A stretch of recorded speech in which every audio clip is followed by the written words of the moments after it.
YouTube!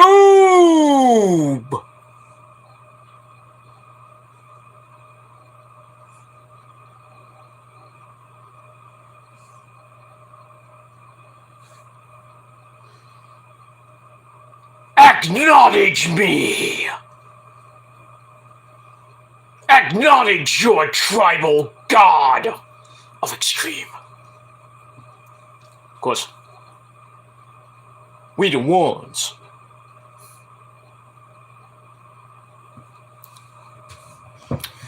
Alrighty, what's up, motherfuckers? Peter Gilmore here. Well, was supposed to be was supposed to be video number 2, but my first video of the night. But another video right here on the fucking Peter Gilmore channel, youtube.com/Peter Gilmore. Thank you all for watching. Make sure you like the video, hit that subscribe button down below on this channel and all my other channels, which are down there in my pants.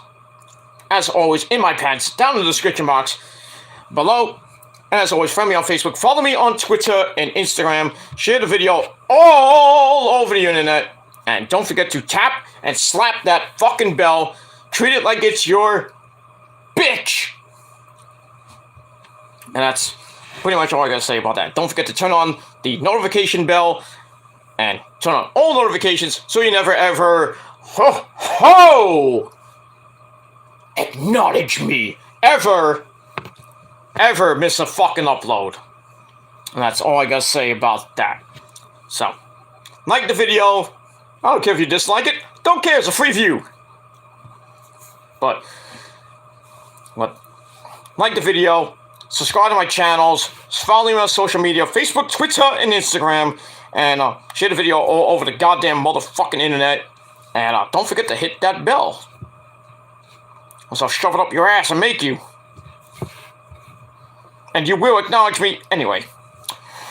Because that's what the trolls do. They acknowledge the tribal king. And that's all I gotta say about that. And that's it. Alright, ladies and gentlemen, on this late Sunday night, April the 3rd, 2022, if you're now watching from somewhere else, it is now April the 4th, 2022, as we start the first week of April 2022. And we're finishing off WrestleMania, well, kind of finished WrestleMania week, but we got one more show to go. That's tomorrow night of the ever-popular Raw after WrestleMania tomorrow night in Dallas at the American Airlines Center. Should be a very good show. I think it will be a very good show tomorrow, because it usually is. With debuts, surprises, debuts, returns, departures, all that other shit tomorrow night in Dallas, Texas. And from what I've been hearing with my good buddy Joe Cronin, because he's got the inside scoop, although, you know, Prince does too once in a while, Cody Rhodes, the American Nightmare, is... Sorry about it. I'm getting a little sleepy because I got stuff in my head because I got a humongous headache still from this fucking pay-per-view. But yeah, tomorrow night, Cody Rhodes is slated, rumored, to open the show. That should be fun. See what he has to say. Is he gonna, excuse me, is he gonna shoot, brother? Or is he, shoot on Tony Khan in AEW, or is he just gonna spiel? It is what it is. And personally, I don't give two shits what Cody Rhodes has to say. I don't give two shits. Because he'll be a distant memory in 6 months. I guarantee that. 6 months, he's gone. He's done. Nobody will be talking about Cody Rhodes anymore. Unless, they'll be talking about him in catering. But right now, nobody gives two shits about Cody Rhodes. Oh, good match last night, Cody. Yeah, right, Gert.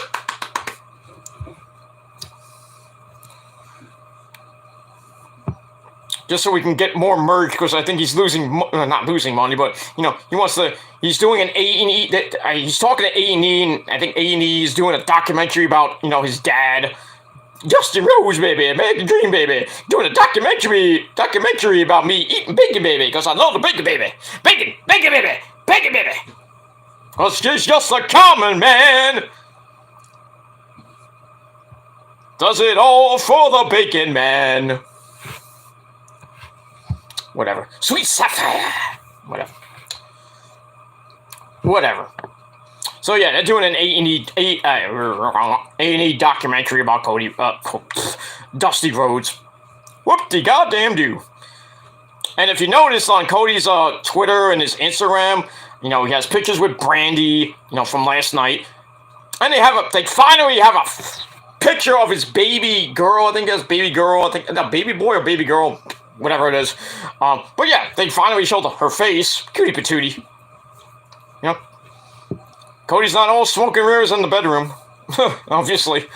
But yeah, made a perfect, beautiful baby, whatever. But beautiful baby. I'll just say that. But that's all I gotta say about. That's all I gotta say about that. But yeah, Cody is slated to open Monday Night Raw tomorrow night, and that's pretty much all I gotta say about that. All right, so we got that. All right, so the chat moves wide open like Reby Sky's legs, as we all know. So let's try to get some people in besides Lauren. But it's okay. It's just me and Lauren. That's fine. I know Prince is still at WrestleMania. Maybe he'll come in tomorrow if he's not going to Raw tomorrow. I don't know. So I haven't seen the Prince in a while. Nick's around somewhere. And hopefully you get more people in, Hopefully I won't get interrupted like I've gone the last 2 days by this fucking asshole. But I personally don't care because I'm not going to answer the phone. So, it is what it is. I'm kind of done with these fucking trolls. I really don't care anymore. I'm just going to focus on my life. And they want to keep focusing on me and my dick. Then keep going, because you love how my dick tastes. Doing it for 13 years. I guess you really love my milk. It does a body good. You just won't get off. It's like I'm breastfeeding these trolls for 13 years. But it is what it is. Fuck them. Fuck them all. With a big spike colonic up that pooper. That's it. Alright, let's start this shindig. And hope you had a great day. Like I said, I was going to do my Ring of Honor Supercard Honor 15 review on my new TQC Reborn channel, otherwise known as the Shadows Lair. I'm going to do episode 2. I did it for like an hour, and then somehow I had to stop it because I was getting interrupted by, I thought my mom and my uncle called, so I had to stop because I was getting a little bit upset. So I deleted the video. I apologize for that, for all the people that, like Nick and Lauren and everybody else who watched that. So the video's gone, but I will be doing it tomorrow. So sometime tomorrow, probably after I finish work. So I gotta get up in the morning tomorrow and do my job, because I have a life, motherfuckers, and I get paid more money than you do. Because you don't have a life, and if you do have a job, it probably sucks. And you do a very bad job at it. But it is what it is. I really don't care. So I'm just gonna focus on my life and focus on making the money that you wish you had, and I'm getting better and all that other shit. Because been far too long that I said, I apologize so many times on this fucking website and online and offline, and break promises that I never keep. So I think it's just time to put the foot down and not worry about shit on this fucking website anymore, and focus on my life and focusing on getting healthier and better. That's all I'm going to say about that. And I know Lauren and Nick and maybe Chase and everybody else hopefully will stand behind me and through this little journey I'm going through, this little change I'm going through, because change is good. Business is good.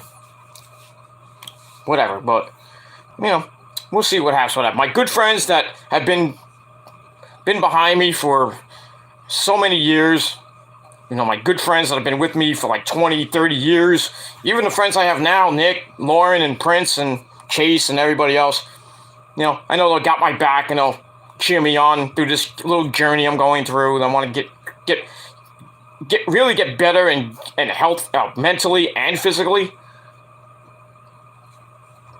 because, you know, I just feel like YouTube's been just too toxic for me, and I would leave, but I just don't want to leave. You know, if I do that, then, you know, as I said, a lot of trolls win, but they never do win. They never do. They'll never win because even though, you know, there's an old, you know, from Spaceballs, you know, evil wins because good is dumb. Not always. Good is great because evil is stupid. There you go. And yeah, so I'm starting my journey this week, and hopefully it'll last through the rest of the year and the rest of my life, that I'm gonna get better physically, mentally, just do some stuff. That's all I gotta say about that. But it is what it is. Alright, move on. Alright, we got Lauren, the Tribal Queen, in the chat. So she goes, "Hey yo!" Well, hey yo to you, Chica. Sorry. So, what's going on, Lauren? Hope you had a great day and having a great late night. Hope you watched WrestleMania tonight. I know she was, well, before I took the video down, she was cooking some chicken cutlets. You know, did you say something for me? Hopefully. Well, I had a hot dog, and now I shouldn't have had the hot dog tonight because it's something with me. I don't know why, but every time I have a fucking hot dog, I get a fucking migraine, and I throw up after a while. I still feel it. My neck is killing me right now. I just took a freaking Excedrin number 69. But, so yeah, and then I had to put some, like, some gel on my head. Like, blue gel. Hey, look, I'm balding! No. Not balding, it's just, I parted my hair. And I cut it a little. I didn't cut it that now, but, you know, just looks like a mess, but I still look good.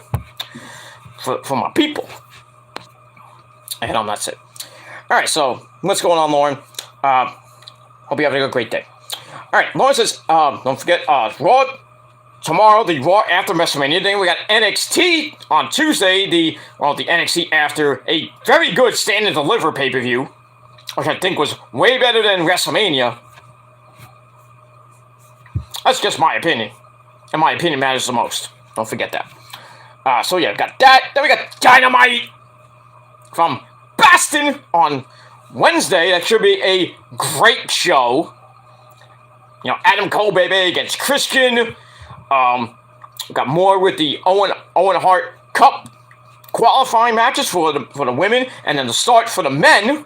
That should be good. And then we also have, the main event really is the Young Bucks.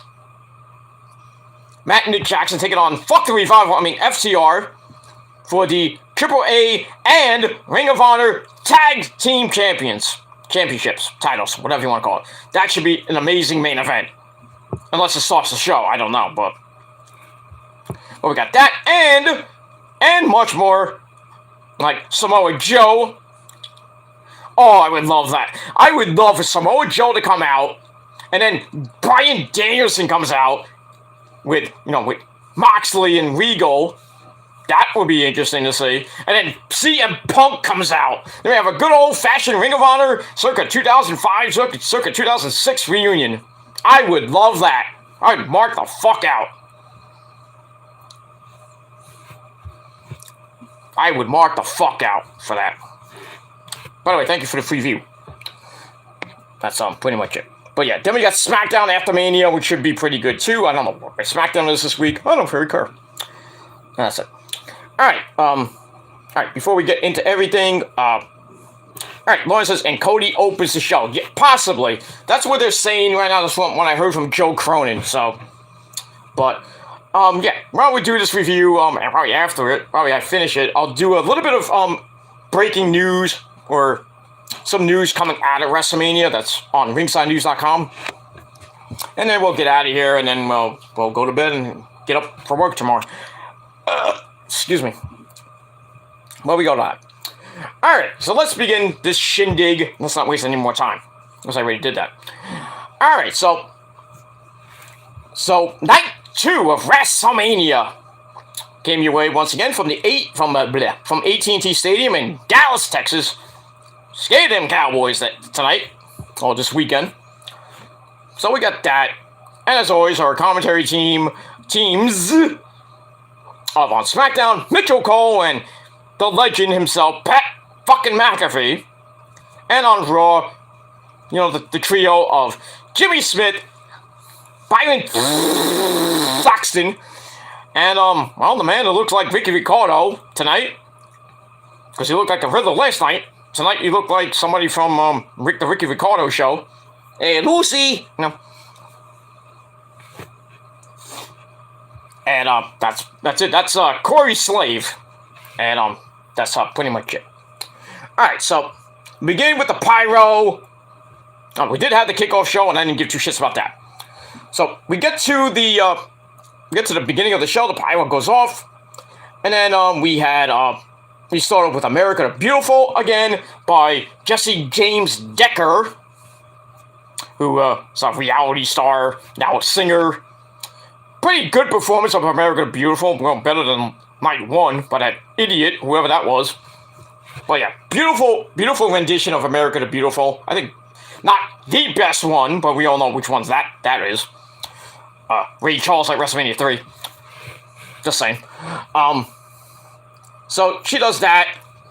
It was great. Loved it. Alright, so after that, we start WrestleMania officially with the music of The Game. Triple H, Paul Levesque, the Cerebral Assassin, the man who fucked Stephanie in the ass, and gave her 3 kids, the COO, Vince McMahon's son-in-law, Okay, enough about that. So the Game comes out, fans going nuts. Why not? He wants to go out WrestleMania in style since he retired.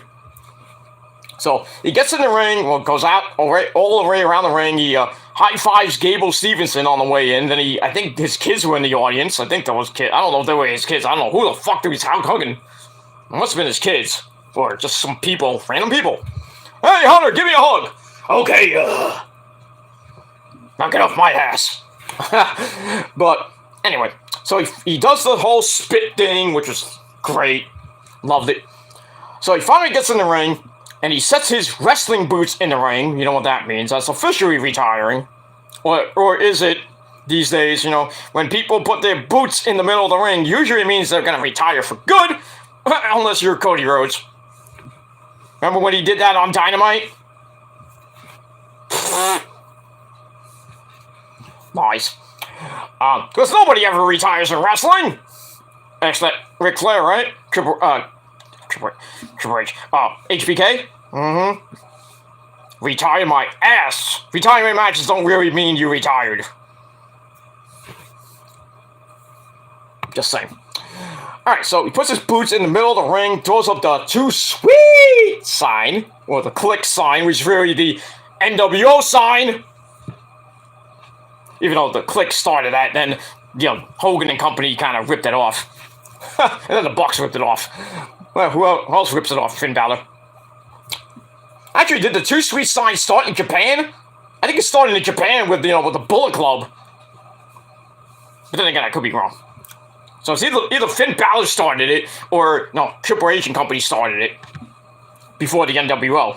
But, whatever. So he throws up the "Too Sweet me for the love of fucking God." That's it. So he throws that up. Then he gets on the mic after about 15 minutes of the crowd's like, "Thank you, Hunter!" "Thank you, Paul!" Whatever. So he finally gets on the mic. He says that he just wanted to come out here, say thank you, and show my love the best way I know how. Then he's like, "Welcome to WrestleMania." Then he hugged Gable Stevenson again. Then he high-fives a whole bunch of people in the crowd. Why not? So great to see Hunter there. Just going out in style at WrestleMania, the way he should. So he'll probably be in the Hall of Fame next year. I think he would. I mean, it's fitting. I mean, he retired and put him in the Hall of Fame. Don't wait 5-10 years! He did that with The Undertaker, even though he didn't want to be inducted 5 years ago. Well, 2015, I think it was. But finally, the Taker is in there, the GOAT. The fucking greatest wrestler of all fucking time. And I put that on Twitter. Nobody is better than the Undertaker. He is the true GOAT of wrestling. Not Hogan, not Flair, not even Macho Man Randy Savage, not even Bruno Sammartino. You want to debate? Let's go. Let's debate about it. Let's go. Let's do it. Let's do it, like Paul Stanley says. But Taker is the true GOAT of professional wrestling. The sport of professional wrestling, not sports entertainment. Fuck sports entertainment. Wrestling is a sport. Like, proved that a long time ago. Even Shane Douglas proved it too. And Chris Jericho, if you want to think about it, even though he's doing a gimmick where he says, I'm a sports entertainer. Not really a sports entertainer, he's a wrestler. Because there is no sports entertainment. Wrestling is a sport. Let's debate that too. We'll go all night. And into the wee hours of the morning, we'll go. But it is what it is. Alright, so I gave Hunter's little speech there. I gave that 3.5 out of 5 stars because Triple H is cool. Another one of my favorite wrestlers. Not of all time, but. Because of all time, it is The Undertaker. I don't care what anybody says. And that's it. Alright, after that, we get Gable Stevenson officially introduced again at ringside. So we get that. So he is officially on the Raw roster. We just don't know when he's going to debut. Maybe be tomorrow. Well, he debuted tonight. I'll get to that in a second. So, not his in-ring debut when he actually fights. That'd probably be tomorrow or coming soon. So we got that. Alright, so we start off WrestleMania Night 2 with our first match of the night. A triple threat match for the Raw Tag Team titles. We got the champions RK Bro of Matt Riddle, the weed man himself. And another guy he smokes weed with is our good friend Randy Orton and his monotonous voice. So they come out, they take on the Street Profits, Angelo Dawkins and Montez Ford. Angelo Dawkins shaved his beard. Didn't recognize him, didn't even have a headband on. That was interesting. And they take on the ever-popular Sheesh! Thank you! Of the Alpha Academy, Chad Gable and Otis. This match was great. I don't care what anybody says. They said this match was garbage. It wasn't really that great. I thought it was amazing. Especially the ending of the match. Woo! For almost a 12-minute match, this match was great to start. Triple threat rules, no disqualification, and you have to win by count-out or submission or a pinfall. No, there was no count-out, that's fine. Pinfall or submission, obviously. Alright, so we start off with Riddle, Montez Ford, and Chad Gable to start. Gable immediately eats a kick from Riddle. And then Montez Ford levels Riddle with a clothesline. Gable catches Ford with a German suplex for a near fall. And then Dawkins, Otis, and Randy Orton come into the ring. Big clusterfuck happens. And Otis tosses everyone out of the ring because he's fucking Otis. I am Otis for the Academy! Big fat fuck. He's fat! Son of a bitch! He's fucking fat! You tell him, Scott. Scott! Move on. Alright, so all 6 men get in the ring, and we get a humongous clusterfuck brawl. Why not? Must not be cute when you do that. And then Montez Ford launches himself over Chad Gable, over the ring post, onto everybody, or the other 4 men in the match. That was kind of cool. Then Chad Gable goes up top, connects with a moonsault onto everybody. And then, I think Corey Slave's like, oh, let's hope Otis doesn't do anything. God forbid he goes up top and hits a fucking moonsault. Be a moon flop. She's fat. We'll move on from there. Alright, then Riddle and Gable get in the ring. Gable makes the tag to Otis, who levels Riddle and follows it up with a big running splash. So they're taking care of Riddle for a little bit. Gable comes in, hits a beautiful Northern Lights suplex. And then Montez Ford comes in, because there is no tags in this match, because there's no DQ. So Montez Ford comes in, connects with a drop kick to Gable. Gable goes for a back suplex, but before flippy-dippity-doos over him, makes the tag to his partner, Angelo Dawkins, who comes in, hits the silencer, whatever that is, on Riddle, goes for the cover, but Otis gets the tag, and hits a big splash on both Dawkins and Riddle to break up the pin. Gable then gets the tag as Riddle delivers a bro to sleep, the BTS. The Dawkins, and then he gets the hot tag to Randy Orton as well. This voice, who comes in like a house of fire, like got shot out of a cannon.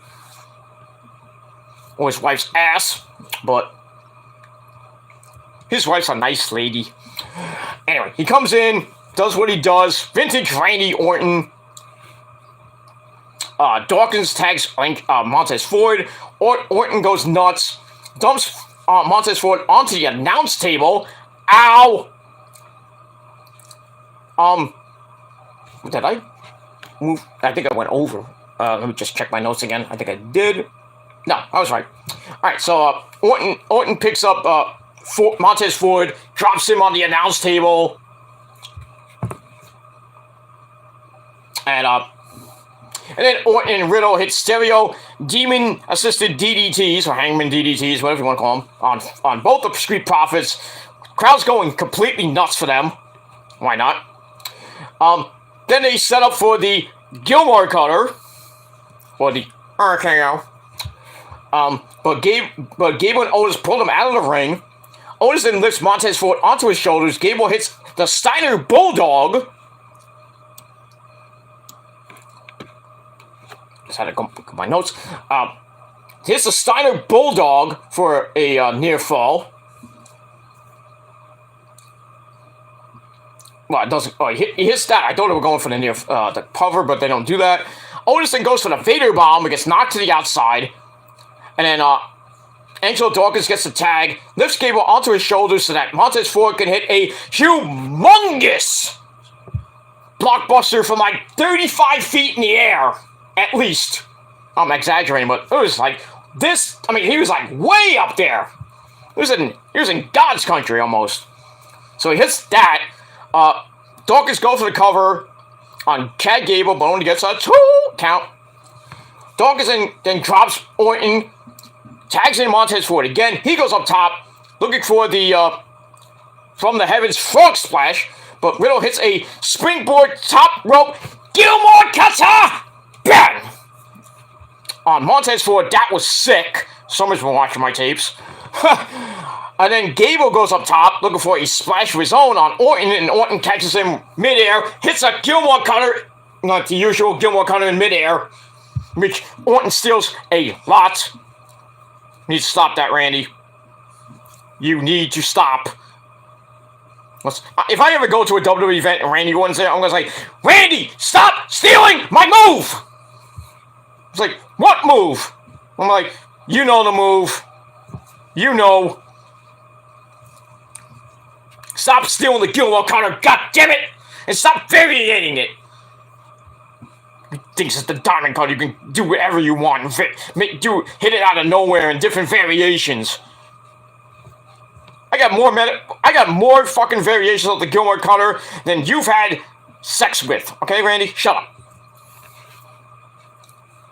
Shut up. Because nobody gets out of the Gilmore Cutter. Nobody gets up from it. That's a goddamn guarantee. You want one? Come on now. We'll get a ring. I'll just give you one through a glass table. Oh, sorry. Anyway, so he hits the mid-air diamond Gilmore Cutter. And 1, 2, 3. Randy Orton gets the cover. 1, 2, 3. They retain the Raw Tag Team titles in a very good match. I gave 4.25 out of 5 stars. Match of the fucking night. Yeah, I said that. Match of the night. And that's pretty much it for that. So I get that. After the match, the Street Profits bring in their solo cups, and then I think Montez Ford had another cup. It was like a Crip cup, I guess we call it. You know, one of those golden cups.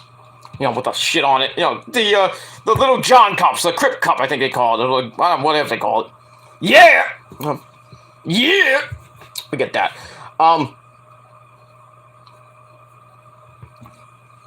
so they're celebrating in the ring with RK Bro. They pour some water in the cups. They're about to raise and toast RK Bro. I thought that the Street Profits were about to turn heel. And then they're about to drink, and then like, wait! I'm like, no! Let's drink! Come on! Let's get drunk! It's WrestleMania, come on! So like, they stop, and they bring in Gable Stevenson in. They pour him a drink. And they're all about to toast, and then Chad Gable comes in and it's like, no! You don't drink! No drink for you! So he comes in, knocks it out of Gable Stevenson's hand, and everyone's like, oh shit, he did not just do that. So RK Bro and the Street Profits are like, we're out of here. We're gonna see Chad Gable get his fucking ass kicked. So Gable Stevenson takes off his shirt, starts like, you know, he's like, yeah, you wanna fight me? And they're about to get on the mic. He gets on the mic, and then, well, Chad Gable tries to gets on the mic, and Gable Stevenson says, give me the fucking mic! Snatches it out of his hand. He's about to talk, and then Chad Gable's like, oh, really? Give me the fucking mic! And then he's like, nobody comes in the ring. Nobody's gonna do any drinking here, and all you're gonna do is sheesh. And then Gable Stevenson says, well, fuck you, dude, and gives him an overhead belly-to-belly suplex. That's it. End of the segment. And that's it. Yeah, so Gable Stevenson gets his WrestleMania moment, and Chad Gable looks like a goddamn fool. But, you know, maybe you shouldn't have said, sheesh! Maybe you should have said, hey, I'm a white guy, give me some! Even though there's Randy and, Riddle with it, the other white guys in the ring. I was like, hey, get Otis in, let's have a big drink off, let's get drunk. Then next thing, Stone Cold comes out! No, I'm just joking. I'm just kidding. So we get that, and all that I gave 4.25 out of 5 stars. So, we'll see what happens tomorrow on Raw.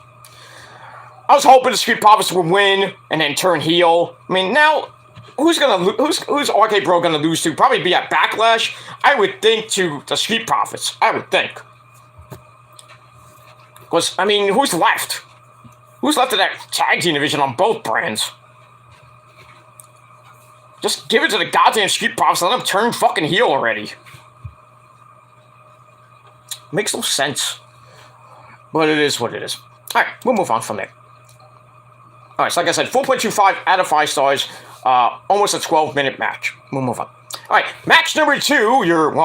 I said on Twitter it's going to be a shit break match tonight, but it wasn't really a shit break match. But match number 2, we had the Big Black Diesel, Omos, putting his undefeated streak on the line against the almighty Bobby Lashley. He had a pretty good entrance. Nice gear and everything. So, yeah, it was a pretty quick match, almost 6.5 minutes. But it was an match coming right out that hot tag team match. Alright, so it starts with Omos leveling Lashley with a forearm shot. Lashley gets back to his feet, ducks a head kick, but then Omos lands a Tiger uppercut, and then squeezes on Lashley's head, thinks it's like a basketball.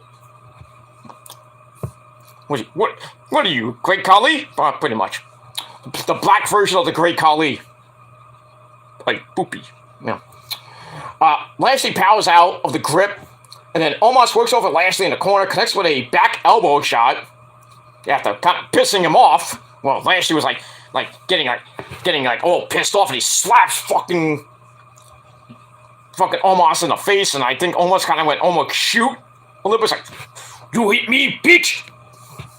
Well, I would say the other word, but you know what I mean.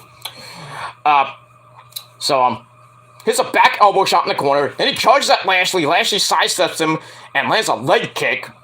Then he hits a clubbing forearm shot to the back. And goes for the hurt lock. Like, you're not going to get that on him. Omos breaks the grip easily. Then he flings Lashley to the outside and heads out to the apron. but Lashley leaps back up on the apron, basically no selling almost everything. Then he hits a clothesline on the apron, but Omos doesn't even move. Omos heads back into the ring. Lashley heads up top. He dives at Omos, but Omos catches him right in midair. Easy. He lifts Lashley into the air, drops him face first on the mat. Ow. Then he picks him up, knocks him in a 1904 bear hug. Simple move. Slams him into the corner. The back of Lashley's head slams into the top of the turnbuckle, almost, I think, on the ring post, too. I was like, ooh, there's a concussion waiting to happen. I was thinking that he was going to get busted wide open, hard way, but it is what it is. But Lashley fights back and somehow gets the strength, and he was trying this most of the match to suplex Omos, and everybody's like, no, he ain't going to do it. Like, Corgan's like, he don't have the strength to do it. He can't do it. And the crowd's like, just waiting and getting up every time. And then finally, Lashley suplexes Omos. The crowd's going, yeah! They went nuts. Then he gets up and he hits a spear to the kind of the side of the back. Takes Omos down again. But Omos gets back to his feet. Lashley hits another spear. 1, 2, 3. Bobby Lashley gets the win. So the undefeated streak is over. Why is it that WrestleMania, every time somebody has an undefeated streak, they usually lose at WrestleMania? Undertaker. Which should have never happened. Should have never happened at WrestleMania. That streak should have went on until he retired. Officially retired. Should have never lost to Brock at WrestleMania 30. And really should have never lost to Roman at WrestleMania 32. I just don't get it. Should have never lost at WrestleMania. But, you know, if you watch the Taker documentary, he wanted Brock to end the streak. Which I thought was dumb. I mean, if it was Roman, yeah, he would. I mean, Roman did get a lot of heat after WrestleMania 32. We all remember that. But thankfully, he didn't lose to Cena, though. That would have been really bad. But it is what it is. I think he has 2 or 3 losses at WrestleMania anyway to finish his career. But it is what it is. So Bobby Lashley gets the win. Match I gave 2.5 out of 5 stars in an almost 6.5 minute match. And that's it. Alright, chat room's open if you guys want to chat. And that's it. You know, I know everybody's doing live post-game shit. So, I know I'm in big company with Joe and Aaron Rift and, you know, JD and Joe. Everybody else doing it. So, it's fine. It's late night. What do you want to do, you know? It's 1:22 in the morning. People need to go to bed soon. They should be in bed, because they got work tomorrow. Some people got work tomorrow.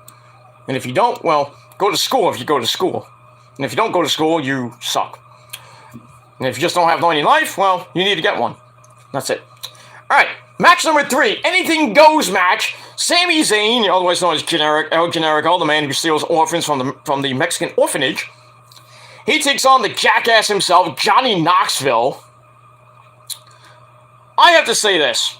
I know I'm probably going to get crucified for this. I don't give 2 shits. This match sucked. This was horrible. Just one of those comedic, boring as fuck, semi-wannabe hardcore matches. It sucked so bad. And the fans are like loving it. Oh, everybody's laughing on Twitter and everybody's like, this is great. The greatest thing ever. I thought it sucked. It was pointless. It was stupid. Just a stupid wannabe hardcore match. It was horrible. I'll say this. It was funny, but yet stupid at the same time. Can't have funny and stupid, you know? It's either stupid or funny. But I thought it was stupid. That's just my opinion. And my opinion, as always, matters the most. So, yeah, this went all over the place. You know, various hardcore weapons. And mostly from Johnny Knoxville's bag of tricks that he probably got from Carrot Top.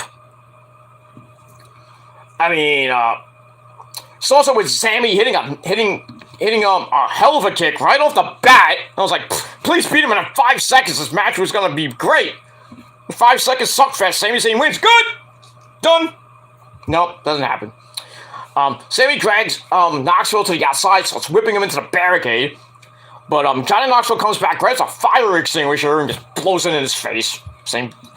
Haven't we seen that before in hardcore matches? Then he grabs some plunder from under the ring, just throws it in the ring. Sammy rolls Knoxville back in the ring. Then he hits Knoxville's back with a cookie sheet. We've seen that before. Sammy then hits Knoxville with a crutch shot. Seen that before. To the back. Launches a trash can right into Knoxville's fucking face. Then he covers Knoxville. Knoxville kicks out at 2. Then Sammy brings in more weapons. Slides a table in the ring. He puts his hand under the ring, but starts like, fuck! I'm like, what the fuck happened? I'm like, what, a Hornswoggle bite him or something like that? There was a rat underneath the ring, not Hornswoggle, but, a rat, like a live rat, you know what I mean? Or a snake, I don't know. But Sammy's like, my hand! I'm like, what the fuck's going on? And, I lost my spot. Yeah, he hurts his hand. And then he pulls out a table full of mouse traps on it. Well, someone's been watching CCW. Or any local hardcore fed. But CCW did it first. He pulls out a table full of mouse traps. He sets up the mouse trap table at ringside. So it took him a while to do it. Then he heads back in the ring, and then Knoxville sandwiches Sami Zayn's head between 2 trash can lids. Boing! And then connect with a stop sign shot. Seen that before. Then he sets up a table in the corner. I thought there was already one in the ring, but sets up a table in the corner, tries to suplex Sammy through the table. Sammy counts and delivers an explosive suplex through the table.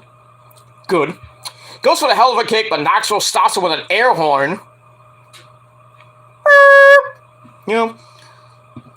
Inventive, but whatever. So it does that, and then Chris Pontius comes in the ring.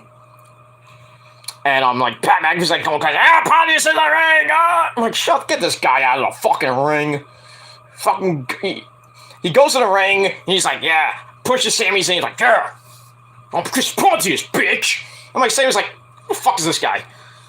Then the stupid bitch takes off his clothes and strips down to a fucking thong. Speedo, whatever you want to call it. I'm like, oh god, is this...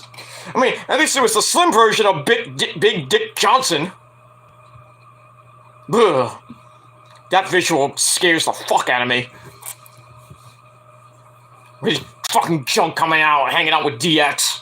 Nobody wants to see that. Unless you're a hot lady, but, you think about that, but... more power to you. So anyway, he strips down to his thong, starts dancing in front of Sami Zayn, all he needed was Big Dick Johnson to come out. Boy, that would have made it worse. I would have threw up. I would have live puking at WrestleMania. But, yeah, he starts dancing, and then, which buys Knoxville some time. And then Sammy levels this bitch, tosses him to the outside, and then Wee Man comes in, a little fucking midget. Yeah, fucking midget! I hate midgets! Right there, brother, from another mother. He hates midgets. When he was alive, he's like, I hate midgets! I'm gonna fucking stomp a fucking mud hole through him, in a midget, Oh, I'm sorry, little people. But they're fucking midgets! So, Wee Man comes in, he starts attacking Sammy on the outside, kisses him back in the ring, and then somehow, this fucking midget picks up Sami Zayn, even though Sammy helped him out, scoop slam the fucking Sami Zayn, the crowd's going, yay! I'm like, this is stupid. And then Knoxville hits a tornado DDT on Sammy, as Wee Man pulls out a spring-loaded leg, what that was going to be used for, from underneath the ring, puts it in the ring. And then Knoxville holds Sammy up. He was going to use the thing, and then Sammy breaks out of that. But Sammy levels Knoxville, and then almost basically kills Wee Man with a hell of a kick. If you saw that replay, flush right in the fucking face. I'm surprised he didn't get a broken nose. But yeah, Sammy's like, get the fuck out of here, you fucking midget. Get him out of here. And then, so we got that. Sammy heads up top, and it looks like he was going for a splash or something off the top rope. And then we see Johnny Knoxville go, and then he presses a button, like he has something in his hand. And he presses a button, and Sammy's like, what? And then Pyro goes off behind him, and then Sammy's like, oh shit! And he falls down and crotches himself. Then he flips over into a, spread eagle position. And then Knoxville grabs a bowling ball, and there's a 7-10 split right in the nuts. This felt like an ECW hardcore match. I was like, where's Tommy Dreamer? He does all that shit. I'm like, come on. Excuse me. So he does that right in the nuts. I mean, Sammy's probably not going to have children for about 3 years. His nuts were shattered. Then Sammy gets up, and Knoxville uses the loaded leg, knocks Sammy in the nuts again, like the third time. Then he chases him around the ring with a taser, like a shock taser. I'm like, where'd he get that from, Abyss?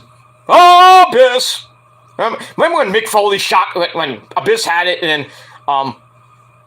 then he lost it, and I think either Mick Foley or Stevie Richards hit him with it, and then freaking Abyss almost exploded in the ring. Remember that from TNA back in the day? Good stuff.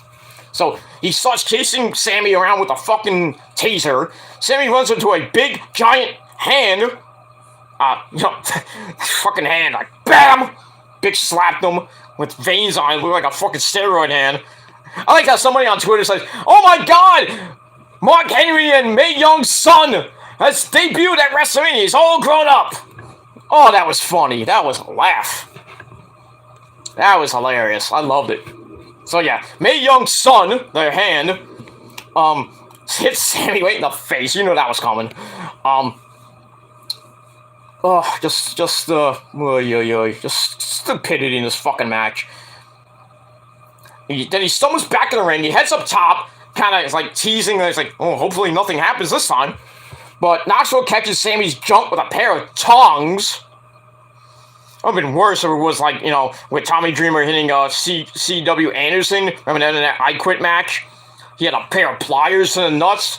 And I'm like, Rick Rude on commentary is like, oh my god! And then C.W. Anderson's like, I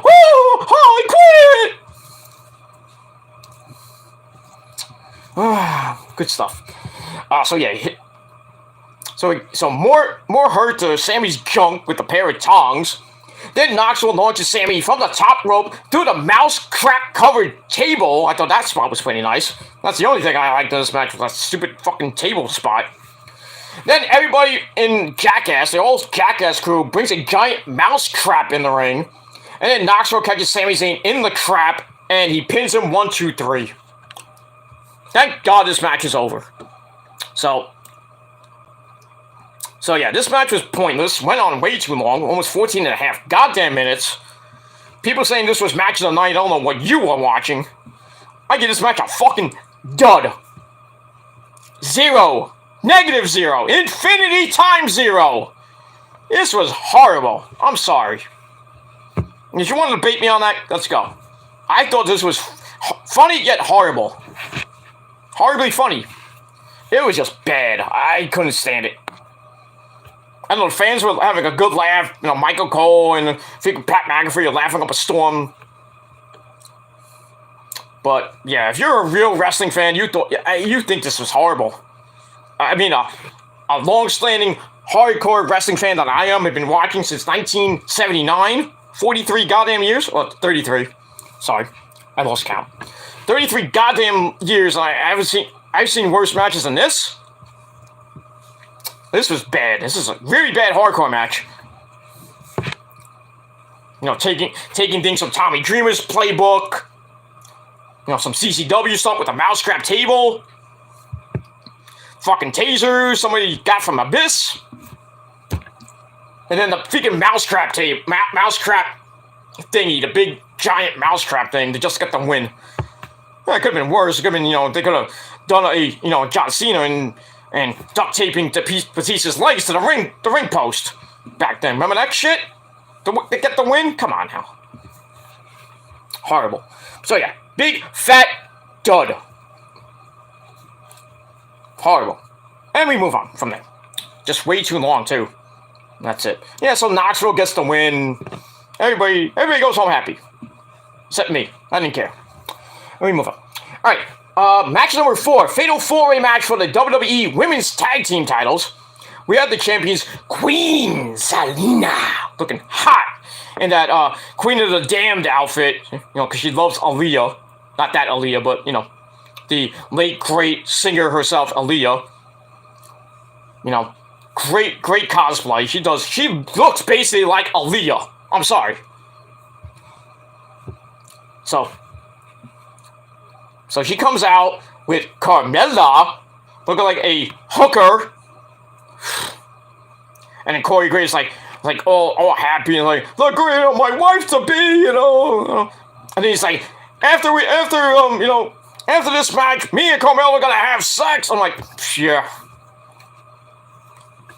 Yeah, I mean, at the hotel. Nobody cares about if they do it in the ring or on Raw. Nobody cares. Unless we see actual pussy, but, you know, that's not gonna happen. We're not gonna go X-rated on Raw. Even though we saw a boobie when Edge and Lita were kind of doing it. We saw full of boobies. Accidental boobie. But, whatever. Still. Fuck Corey Graves and fuck Carmella, too. But, yeah, they come out. They defend the titles against... Hey, Nick, it's Boys Glow time! It's Boys Glow time! It's boys time! So, yeah, Sasha Banks and Naomi, Sasha Banks, the boss! And Naomi, they come out next. Sasha Banks comes out in a beautiful yellow Lamborghini and almost trucks over off the stage! You see how bad that driving was? I'm not saying Sasha Banks is a bad driver, but, you know, she was coming around the corner... And then Naomi comes in, and then she starts driving, and it looked like she was really close near the edge. I was like, oh my god, this happens, they're gonna get killed. But always drives off the goddamn stage at one point, but gets it to the middle of the stage. They come out, you know, looking great. Well, Sasha's looking great as always. Team bad, if you will. Alright, so then Rhea Ripley and Liv Morgan come out, looking like Catwoman and Donnie Darko from what Corey Graves said. You know, makeup on their face, and look, you know, cat outfits. You know, I think it was Corey Graves or Byron Saxon like, hey, it's the Batman! Like, what? Okay. Yeah, so they come out, looking nice. And then Natalya and Shayna Baszler come out. Didn't care about that. Alright, so, yeah, this match was kind of blah. Blah. Blah. So, I don't know why it went over 10.5 minutes. But still it was a match. Obvious winner here, and I picked the winner months ago. So, I go. I'll Ciampa myself on that one. Not the Barry Horowitz one, but Ciampa. Ciampa does it better. Well, I don't know. What do you think?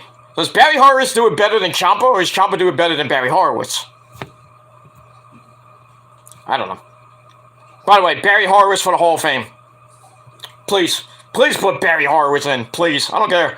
Please put the first jobber in WWE history. Well, not WWE history, but yeah. But anyway. But yeah, put Barry Horowitz in the goddamn Hall of Fame. I saw that, Scott. I saw that. You think I'm dumb? I know you retracted it, but come on, I saw that. I see everything. Yeah, Andrew Thompson said that the Sami Zayn Johnny Knoxville match was the greatest match. Like, come on. I mean, everybody's entitled to an opinion, but like I said, my opinion matters the most because it's my show. But yeah, that match sucked. I'm sorry. I'm sorry to Scott and Andrew, but Andrew Thompson, you know, he's a good guy, but in his group, but the real group, not WJ's group. I'm sorry. And what the fuck with I don't want to start on WJ and his stupidity again, but you know, he's doing all this whole thing about this fucking level shit. I'm like turd level. Yeah, turd level there. You know, him and Jerry makes a pretty funny video with the, you know, the Royal Rumble and everything, you know, like Batman and WJ's in it and SpongeBob and everything. Homer Simpson wins the Royal Rumble. because he brought back SmackFed and everything. Like, it was funny, but I'm like, okay. I don't have nothing bad about what to say about Jerry, but WJ is kind of just, I don't know what's going on with him. Somebody says he's off his medication, he's not himself anymore. I kind of told WJ, it's like, you're basically committing, YouTube suicide. And you're doing almost the same things that the clown has done. I'm like, come on. He did a couple of videos. He did a WrestleMania Night 1 review. And I thought he was back to his old self again. Finally got over 1,000 subscribers. About fucking time he got one channel that has over 1,000 subs. But, he's going to close that. I mean, really, keep it up and leave it. Go to 2,000, go to 3,000. Keep one channel open. Just take down the Facebook pages. Nobody goes on them. Nobody cares. I'm just sad. But it is what it is. Anyway, we will move on from there. But yeah, I saw your comment, Scott. But nothing wrong with that. If you want to retract, that's fine. I didn't delete it or anything. Just your opinion. Alright, so anyway, we move on from that. Alright, let's get into this Fatal 4-Way match. Alright, two legal women. That sounded wrong. Two women can start doing the match. So it starts with Rhea Ripley and Queen Zelina. And they're about to go at it, and Ripley's like, no! I don't want to face you. I want to face her, the bitch in the mask. So Carmella's like, okay. So Zelina's like, okay. Get in here. And freaking Corey says, here comes the hottest woman in the WWE. I'm gonna come in my pants. Oh! No wonder that suit was white. So Carmella gets in the match, but then quickly tags out to Sasha Banks. Pussy. And it stinks too. It's very tight. Huh. Right there, Corey? Because you're a small dick, can't get in that. But I digress. Anyway, so Sasha comes in, starts fighting with Rhea Ripley, but Rhea has too much strength. He has a strength advantage. And then Liv Morgan and Naomi get the tag. They dive onto their opponents on the outside. Liv then hits Oblivion off the ropes as Natalya made the blind tag on Sasha. Natalya drops Liv and makes the tag to Shayna Baszler. She starts working on Morgan's ankle, knocks it a heel hook. Then she starts wrenching on Liv's knee. Ow! But somehow Liv fought back to her feet, hits an enziguri. Then Carmella tags herself in, continues to work over Liv, then tags Zelina Vega, who hits the code red and looked like about to retain the belt, but Liv kicks out at 2. And then everybody takes turns beating the crap out of each other. Carmella then ends up hitting a Hurricanrana to Rhea Ripley from the top turnbuckle. Not that impressive. Naomi gets the tag, heads up top, hits a splash on Liv Morgan, but Shayna Baszler goes up top to hit her, but Shayna makes her lose her balance. And then everybody goes up top. Then we get the ever popular Double Tower of Doom spot. Nothing new about that. Did we see that like a couple weeks ago on Raw? Just saying. Alright, so we get that.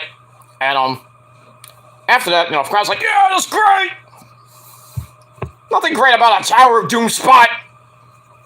Unless it's do a glass table or something, hardcore like that. That's good. But, like, everybody gets all happy for a Tower of Doom spot, and I'm sitting there like, it wasn't that good! Morons! But it is what it is. Alright, so after that spot, Naomi rolls up Liv, but Morgan kicks out somehow. Finally gets the tag to Rhea Ripley, comes in, hits Naomi with the Riptide. They're about to win the belts. Sasha breaks it up. And then Shayna Baszler comes in, connects with a knee to Naomi's head for a near fall. Natalya comes in, sets up for the heart attack, but Carmella makes a blind tag. Then Naomi rolls up Carmella. Carmella kicks out of that. Then Carmella starts ground and pounding Naomi, but eats a big boot to the side of her ugly head. And then Sasha gets the tag, connects with a top rope splash for a near fall. Then she transitions right into the bank statement. But Zelina Vega pulls Carmella out of the ring. They fight on the outside for a little bit. Okay there, Mr. Andre Kobe. I'll get to your comment in a minute. So the action gets back in the ring. And then Naomi's in the ring. She picks up, I think it was Carmella. So Naomi picks up Carmella in like a wheelbarrow position. And then Sasha comes off the ropes. And they hit a sit-out facebuster / code-breaker combination. I thought that was pretty impressive. Sasha makes the cover on Carmella. 1, 2, 3. We have new women's tag team champions in Boys Glow. Hey, Boys Glow time. Boys Glow won the tag team titles. So we get all that. So they get the belts, as I predicted.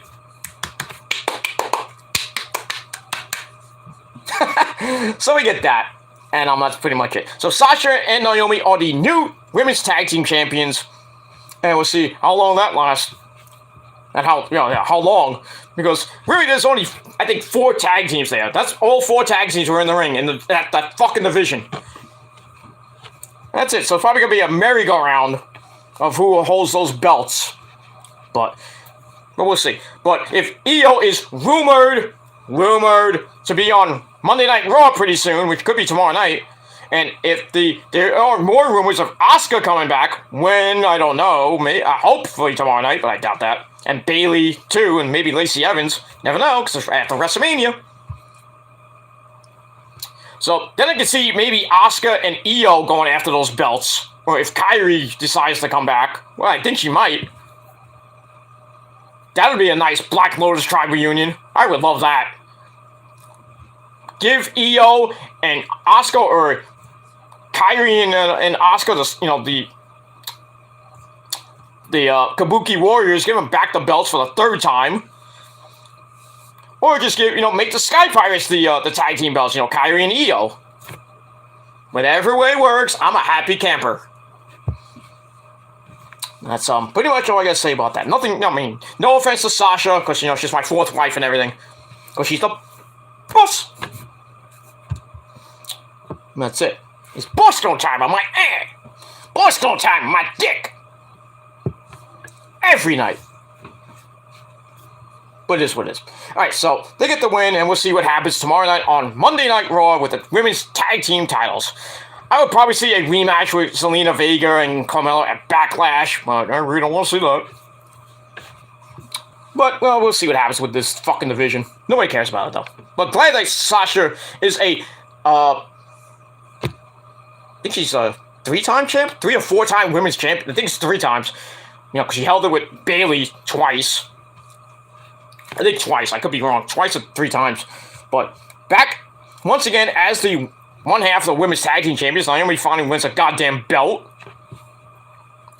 Not the belt, but, hey, here's a belt! You did a good job making those cookies and catering. Here's your belt. Oh, good. I can only imagine the after-party meal. Everybody goes back to catering and they have an after-party meal. Titus making those mean steaks in catering. And, Naomi wins the title and she's like back in catering. Like, ooh, I have my belt. I gotta take the pictures, and then after that, I gotta bake some cookies for the after party. Probably, or maybe, Dana Brooks was probably there making cookies, I don't know. I still can't get that vision of freaking Dana Brooke kissing Shad Gaspard's son on the lips. I mean, on the lips, and this kid's like, what, 12? Probably his first boner. Getting a legit kiss on the lips from Dana Brooke, of all people. Good lord. I mean, if I was 12, I was 12 and I'm accepting an award for my dad or something like that, I wouldn't want to be kissed by freaking Dana Brooke. I would love for it to be like Stephanie McMahon. Hi, Steph. Or, like somebody hotter.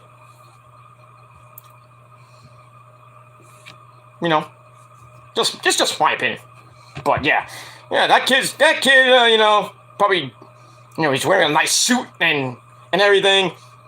Probably ruined it. His underwear was all white. But I digress. You know, at least it was Dana Warrior. Then I've been happy with that, but I don't care. But yeah, they should rename the Warrior Award the Shad Gaspar Award. I'm just saying. A lot of people have been saying that too online. It was nice to see JTG there too. You know, doing the ding ding. Yo yo yo! It's Shad Gaspar and JTG. It's crime time. Rubber 40 and whatever the intro was. I probably ruined it. But great to see JTG there. You know, very emotional, you know, losing Shad Gaspar. But still, wasn't a great... I don't think... I mean, it was a good speech and everything. I mean, the Steiner speech was funny, you know, Scott coming in, you know. I was waiting for Scott to just say, you know, just come out and just do Steiner math or something like that. Or just like, you know, somebody yells at him, it's like, hey! He's fat! You know, that would have been funny, but, you know, pretty good speech. Didn't last that long, though. Because obviously, the whole thing went like, I think like an hour and a half, almost 2 hours.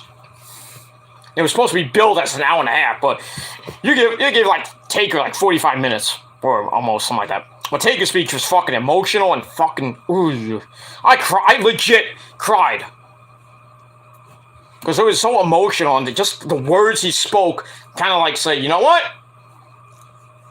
Damn it, Peter Gilmore! Smacked me right in the face. It's like, get your fucking life together!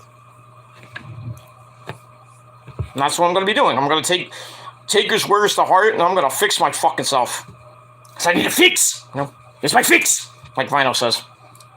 But yeah, I'm gonna fix my fucking life. That, just for the GOAT. And for, you know who upstairs. Oh, because he's kind of mad at me. And that's pretty much it. Alright, so Sasha Banks and Carmella get the win to win the tag team titles, and we'll see what happens with them later on. But pretty decent match, not great, but I gave it 2.25 out of 5 stars. And that's pretty much it. Like I said, almost an 11-minute match. And that's it. Alright, let's read these comments from Andre Corbeil, my Canadian brother from the north. He says, haven't watched 1 second of WrestleMania weekend. Oh boy. Alright, obviously I know why, because you were watching multiverse of matches for the Impact. You Impact whore. I'm just kidding. Yeah. Andre Corbeil, the #1 Impact whore. And then #2 is Polston, of course. Impact Wrestling. But it is what it is. So, Andre says, haven't watched 1 second of WrestleMania weekend, and I feel fine. Well, you didn't miss much. Night 1 was great. Night 2?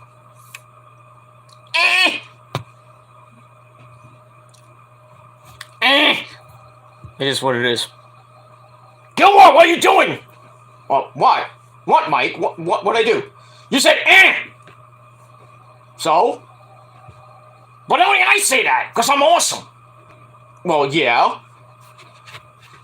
Why can't I go, But that's my line. You can't take my line. I'm going to sue you for copyright. Yeah, sue me for what, asshole? Shut up.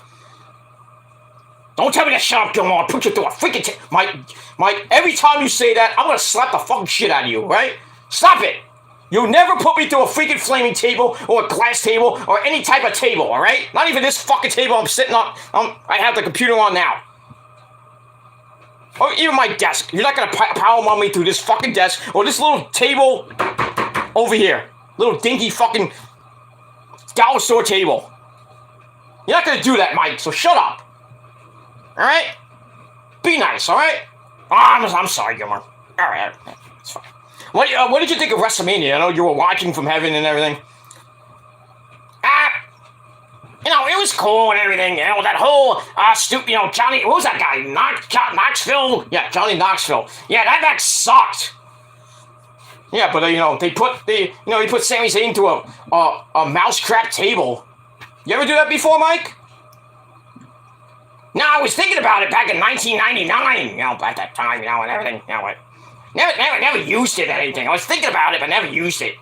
So, So I guess you're gonna give Sammy and Johnny Knoxville credit for using a table that CCW's been using? No, not really. But if I was alive, I would have put them both to a for that table. Because I'm awesome. Yeah. I would love to see that, Mike. I would love that. I would have marked out.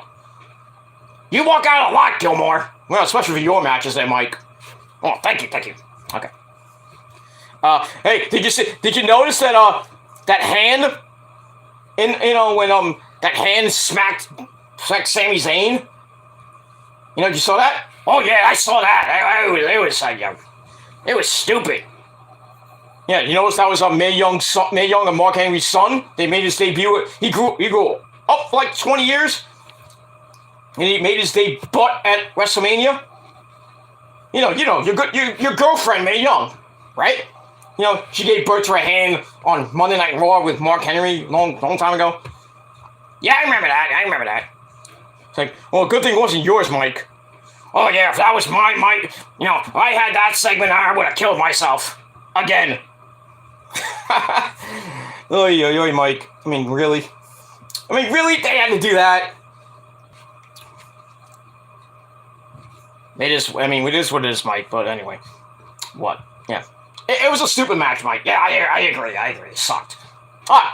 What do you want, you old hag? Stop saying that about my son! Fuck you old hag. Get the fuck out of here. Your fault you ruined that whole fucking segment. Giving birth to a fucking hand. Who thought of that? You? No, it wasn't me. I can't do an old woman's voice, I'm sorry. Yeah, just get out of here, Mae Young. Get out of here. Go hang out with Moolah at the bar. Go sucking everybody off. Fucking gummy blowjobs. Damn it, Gilmore, don't mess with my girlfriend. Fuck her. You can have like 100 more hot women that are in heaven. Not even wrestling related. Come on now. We just lost that chick from Seinfeld. What's her name? Estelle Griffin or whatever her name is? I just lost her. She's probably up there now. Why don't you go hang out with her? And you can talk about Seinfeld. Yeah, Seinfeld's a good show. Yeah, so go over there. Go. Alright, I gotta go. Alright, I'll go. Do you want to say goodbye to your fans and Nick? Alright, okay. Bye, Nick! Bye, Nick! You bastard! Bye, fans! Okay, get out of here. Fucking mongoloid. Yeah, good old Mike Awesome. Good old Mikey. Mikey. Yeah, this was. Alright, okay, we got Scott Casey Gale back after he retracted his statement. He says, some fans are upset because The Rock did not show up to confront Roman Reigns. Exactly. I was wondering about that. Because there was some rumors going around that they were going to actually start The Rock-Roman feud going all the way to WrestleMania 39 because it's in Hollywood. Trying to, 18 years later from WrestleMania 21. But yeah, that kind of didn't happen. I was waiting, and, after Roman... Oh, sorry, I'm kind of going ahead of myself here. Thanks, Scott. So after Roman won the unified title, I'm thinking, he's in the ring, then he goes outside the ring, and he poses and everything. Or it was got, he's in the ring, and I was just waiting for, if you smell, And then the fucking whole roof went off the fucking AT&T Stadium, and The Rock comes out to kind of confront his... his cousin, or I think it's his cousin, confront Roman, and then look at the titles and everything. Maybe Roman was gonna beat down Brock some more, and then The Rock comes out and tries to stop him, and then Roman beats the fucking shit out of the guy. Then there you go. That's the start of the feud, a year-long feud that culminates at WrestleMania 39, probably in night 2, on April the 2nd, 2023. But I was kind of surprised they didn't do it. Maybe The Rock was, busy. I don't know, but it's a good observation there, Scott. I was just waiting for him to come out. I'm like, it's going to end already? And it ended at 11:48. I thought it was going to end at 12, like it did last night. So I was like, okay, we got 12 minutes left. Are we going to do anything here? And it just ends with, Roman holding up the belts next to Paul Heyman. I'm like, where the fuck is The Rock? But there is a Raw after WrestleMania, so I don't know if Roman's going to be on that show. I really don't know. But I wouldn't be surprised because he's the unified champion. So he could appear on both shows because he's Roman Reigns, but who knows? I mean, if he is on tomorrow and The Rock shows up tomorrow in Dallas, you never know, but they could start the feud there. Remember when they started the feud with Cena, when Rock and Cena started their feud on Monday Night Raw right after WrestleMania, which led to WrestleMania 29? They could do something like that, but I don't know. We'll see. We will see what happens tomorrow. But, you know, the Raw after WrestleMania is going to be massively huge tomorrow. I would not be surprised if Raw finally gets over 2 million views. Finally, you know. But never know. Depends on how the show goes. I mean, Cody's supposedly going to open the show, so you know that's going to pop a big rating. And then after that, what's after that? Mostly going to be rematches, which is basically WrestleMania Backlash. So tomorrow we're going to get WrestleMania Backlash on Monday Night Raw and SmackDown this week. And then we actually get WrestleMania Backlash. So we're going to see the matches that will probably happen at Backlash on Monday Night Raw and SmackDown. Just with a couple week build. Yeah, because the next pay-per-view is May the 8th, which is in 5 weeks. 5 weeks. 5 weeks from tonight. Well, last night. But we get all that, so we'll see how the build for that goes up to May 8th. And then after that, you got another 4 maybe 5 week build to Hell in a Cell, which is June the 1st of June. Somewhere, I think the beginning of June. And then after that, I think is Money in the Bank. Because, I mean, they've been talking about SummerSlam being early. They were going to do it earlier, like maybe beginning of August or early July. But I think they're going to do Money in the Bank first in probably maybe the week after July 4th. Or like July 11th or not July 11th. I think it's like July 10th or 17th or something like that. Probably around Father's Day. They would probably do Money in the Bank. And then probably maybe a couple weeks after that would be SummerSlam. And then after that, supposedly is the UK pay-per-view, which was the supposed date of around that Saturday before Labor Day, like the day that was supposed to be All Out 4. But I think they're doing All Out September the 4th, because that's Labor Day's on September the 5th. So to do that. Then they're talking about a Saudi Arabia pay-per-view, the next Saudi Arabia pay-per-view, which I think is going to be called either Super Showdown or maybe, I doubt Crown Jewel, but you never know. Or they just call it a different name. Maybe TLC again. I don't know. I don't know what they're going to call it. But, yes. They're doing the next Saudi Arabia show sometime in September. Probably at the end of September. But, I don't know. We'll see what happens with that. And there is rumors of from what I'm hearing from Joe Cronin and a couple other people, that Stone Cold Steve Austin, that's not going to be, well, he was on last night, he was on tonight, because they actually asked him to come back, and he's like, oh yeah, hell yeah! But I drink some beer? Again? What? Kick Austin Theory's ass? What? Then beat up Vince McMahon? What? I'll get to that in a minute. Oy. So they brought him back for night 2, but they're going to bring him back again. This is going to be like a whole kind of run. It's like his final run. They're going to bring him back again for the Saudi Arabia show.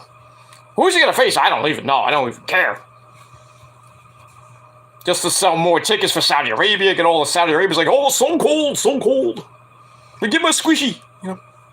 Instead of a beer, we give him a squishy. I wonder if they'll allow beer in Saudi Arabia. That'd be interesting. I think they would, because, you know, Saudi players like, oh, Vince McMahon, you will let him use beer. Okay. Beer is good. You drink from a cow. I don't know. Maybe they'll work on something. The Saudi prince will give, like, Stone Cold Steve Austin his blood money.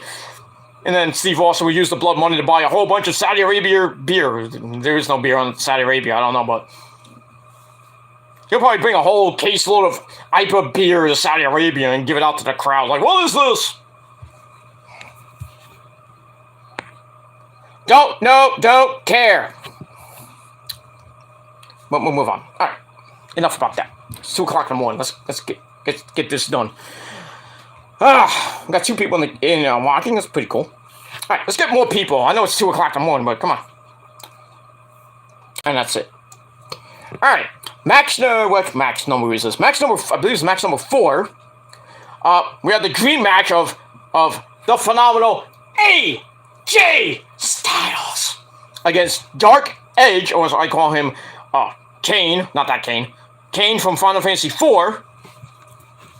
Great game, by the way.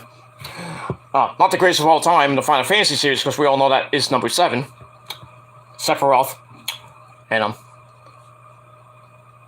I think number 1, well, if you're a Final Fantasy fan, I think your top 3 has to be Final Fantasy 7, Final Fantasy 4 is number 2, and then it's a toss-up at number 3. I think it's a toss-up, number 3 would be a toss-up between 6 and 9. I love 9. I love 6 too, Kefka, you know. Oh, Kefka, yeah. A lot of people say 1. 1's good. I mean, 1's alright from the beginning, but my favorites are 7, 4, and 9. 9 is just awesome. Not like you might, but I love Final Fantasy 9. Love it. Probably my favorite, like I said, my 3rd favorite game in the series. 10 is eh. I didn't really like 10. 10 was okay, not great, but anyway. Oh, better than X2. That was horrible. That's a horrible game. Next to 13-2 and 3. There is a 13-3, which is, I think 13-3 was called Lightning Returns. Well, that might maybe the one after that, but yeah. After Final Fantasy 13, they should have never made a sequel to that one. Lightning Returns is okay. It was just, basically 13-3. And then 11 and 14 were basically PC games with just a whole bunch of content stuck in way after the fact.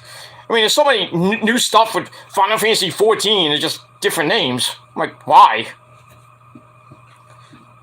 Alright, anyway. But then, yeah, 15 came out. That was good. I like 15. A little bit long, not as long as Final Fantasy 12. Final Fantasy 12 is way too long. Way too long.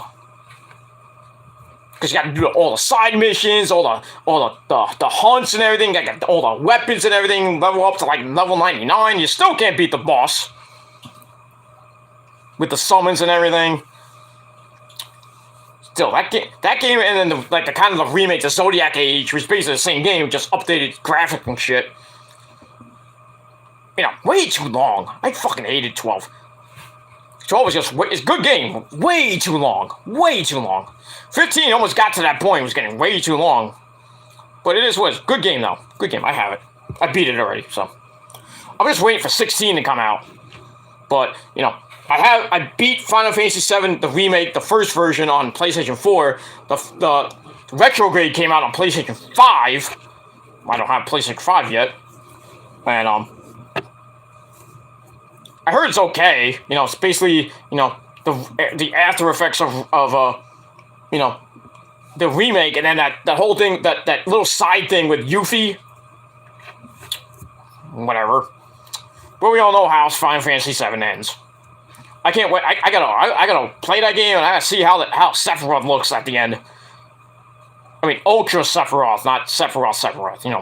When he first faces Cloud. The first version of him, and then when you find him at the end, it's like 3 versions. And all hard! So, go see how that game ends and everything. And then after that, I hope they make Final Fantasy 16, which probably won't come out until probably 2026. Or 25. Who knows? But there is going to be a Final Fantasy 16 from the rumors I've been hearing. And same thing with Resident Evil 9. Just going to be on PlayStation 5. Because they're going to discontinue all the PlayStation 4 games pretty soon. It is what it is. But yeah. I'm trying to find a PlayStation 5 that's backwards compatible, plays all the games. 1, 2, 3, and 4. And 5. Because there are backwards compatible PlayStation 5s out. Just gotta look for them. It's just hard to fucking find. Can't get them on eBay because they cost like $5,000. They're not in GameStop or Best Buy because they cost pretty much about $500. Still, a fucking PlayStation 5 is 500 fucking bucks. I'm like, what? Thing came out 2 years ago, or a year or two ago. Still 500 bucks. I mean, come on. I would think by like 2 years, like 2 years from, I mean, not from now, 2 years now, it's been out. I thought it would have been down to at least $299. At least $299, $350 at most. Still, they're going around for 500 bucks. I'm like, come on. I mean, how long is it going to take for me to probably get a PlayStation 5? Probably like another 2-3 years at this rate. And then by that time, PlayStation 6 will be out. I mean, I'm a PlayStation guy. I don't play Xbox. I mean, I have an Xbox, like Rosa guys. An Xbox... Oh, which one is it? I think it's the Xbox 360 or the Xbox One. She has it here, just has to set it up. And we have, like, really boring games for that. We don't have... I think we might have Halo. I don't play Halo, but... I have played it, but, you know... I just don't play Xbox games. I mean, they're all fine. Final Fantasy's on Xbox, too. Well, it's on Xbox as well, so I just don't play it. But, you know, I'm not a Halo kind of guy. You know, I have played Call of Duty. I have played Medal of Honor, which I think is better than that shit. I have played Grand Theft Auto, all versions. And it's supposed to come out with number 6 soon. I don't know when that's going to happen. Yeah, I really don't... I mean, I'm not a big Call of Duty guy. I have played, you know, Call of Duty, the new one, the Vanguard, and, you know, played the zombie, parts. It's okay, nothing great, but I still think Medal of Honor is way better than Call of Duty. That's just my opinion. I think Wolfenstein's better than fucking Medal of Honor. Not as great as Call of Duty, but Wolfenstein's a great game. They need to make another one. I think they have, but... I haven't played the last one. I have, like, 3 Wolfenstein games. I think it's called, Wolfenstein New Order, I think it's called. And then the last one I have, I think it's called Bloodline or something like that. But Wolfenstein's awesome. Not like you, Mike. I love Wolfenstein. Ever since I first played it on the PC, way back in the day. Remember way back in the day when you would go to an internet cafe, everybody was playing like Call of Duty or Medal of Honor, wasting their goddamn money and time? I wasn't one of them. I played Medal of Honor on the PC once in a while in the internet cafe, but most of the time it was just talking to chicks. Way back in the day, way back, even before I even met Rosa and met, you know, Ash Marie. You know, talking on Yahoo chat, you know, all the various chat like Talk City and all that, all the good shit. Way back in the day, that's going old school. Talk City and Yahoo chat, AOL chat. Even before like Facebook came around and you know, all these other dating sites like eHarmony and OkCupid, stuff like that. Match, you know. That's the old school days. I'm showing my age, but. Don't use those anymore because, you know, I got the wife now, so.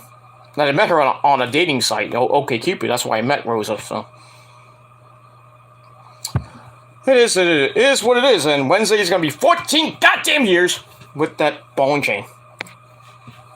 But it is what it is. 14 goddamn fucking years. 14 goddamn good years of good sex, goddammit! Oy, oy, oy.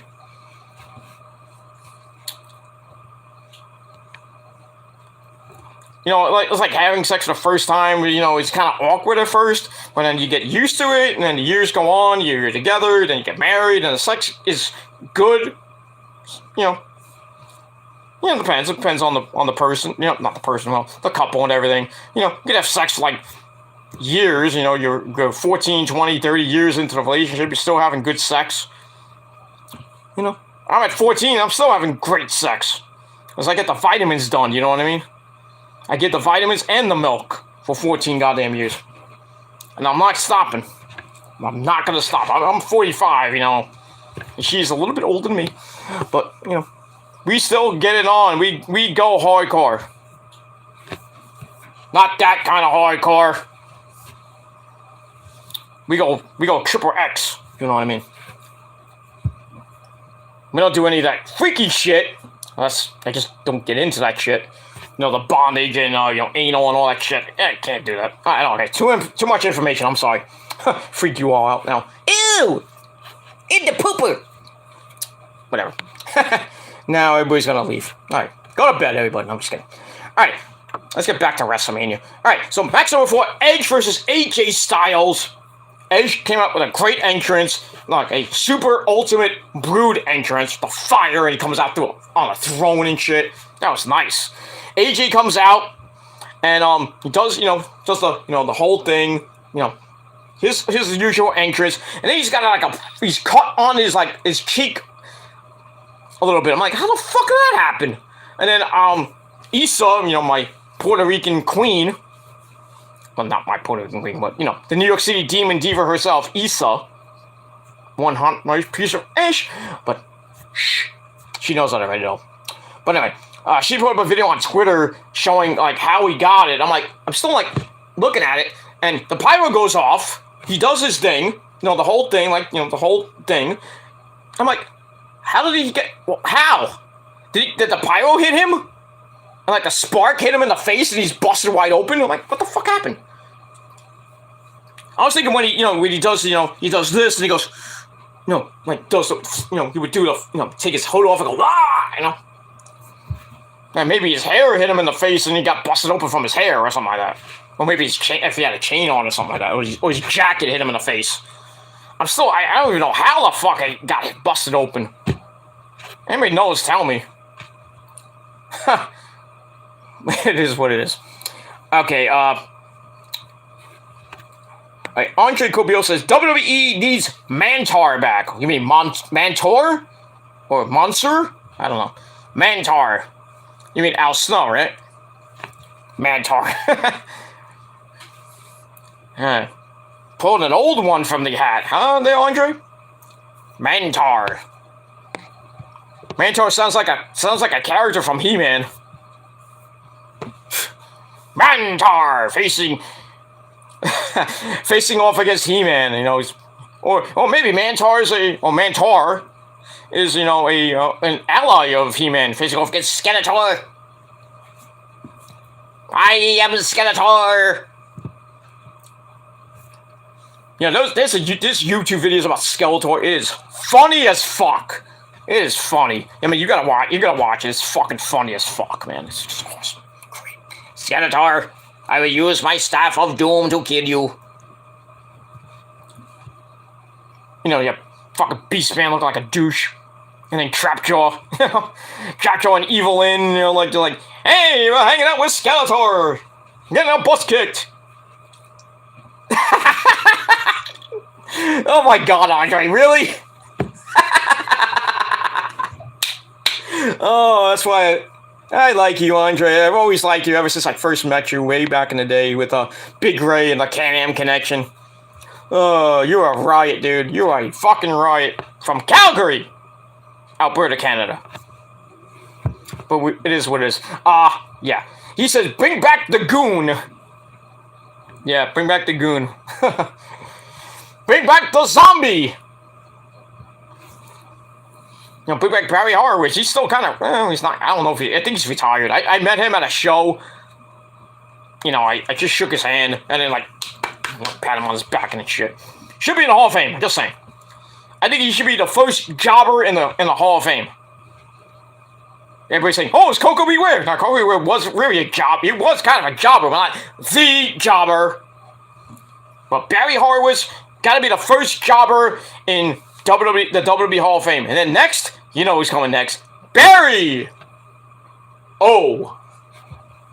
And then freaking Outback Jack. And then, of course, the ever-popular Iron Mike Sharp. Oh! You know, there should be a wing for all the jobbers. You know what I mean? Yeah, Barry Horowitz first, then maybe Iron Mike Sharp because he's dead. Then Barry O. And maybe put Jim Powers in. Why not? Jumping Jim Powers. Is he still alive? I know Paul Rome was still alive. You know, Power and Glory, of course. Great tag team. Great tag team. I love Power and Glory. Back in the late 80s. Paul Roman and Jumping Jim Powers. It kind of reminded me of Mike Adamle for some odd reason. I don't know. That's just me. But it is what it is. What it is. It's late.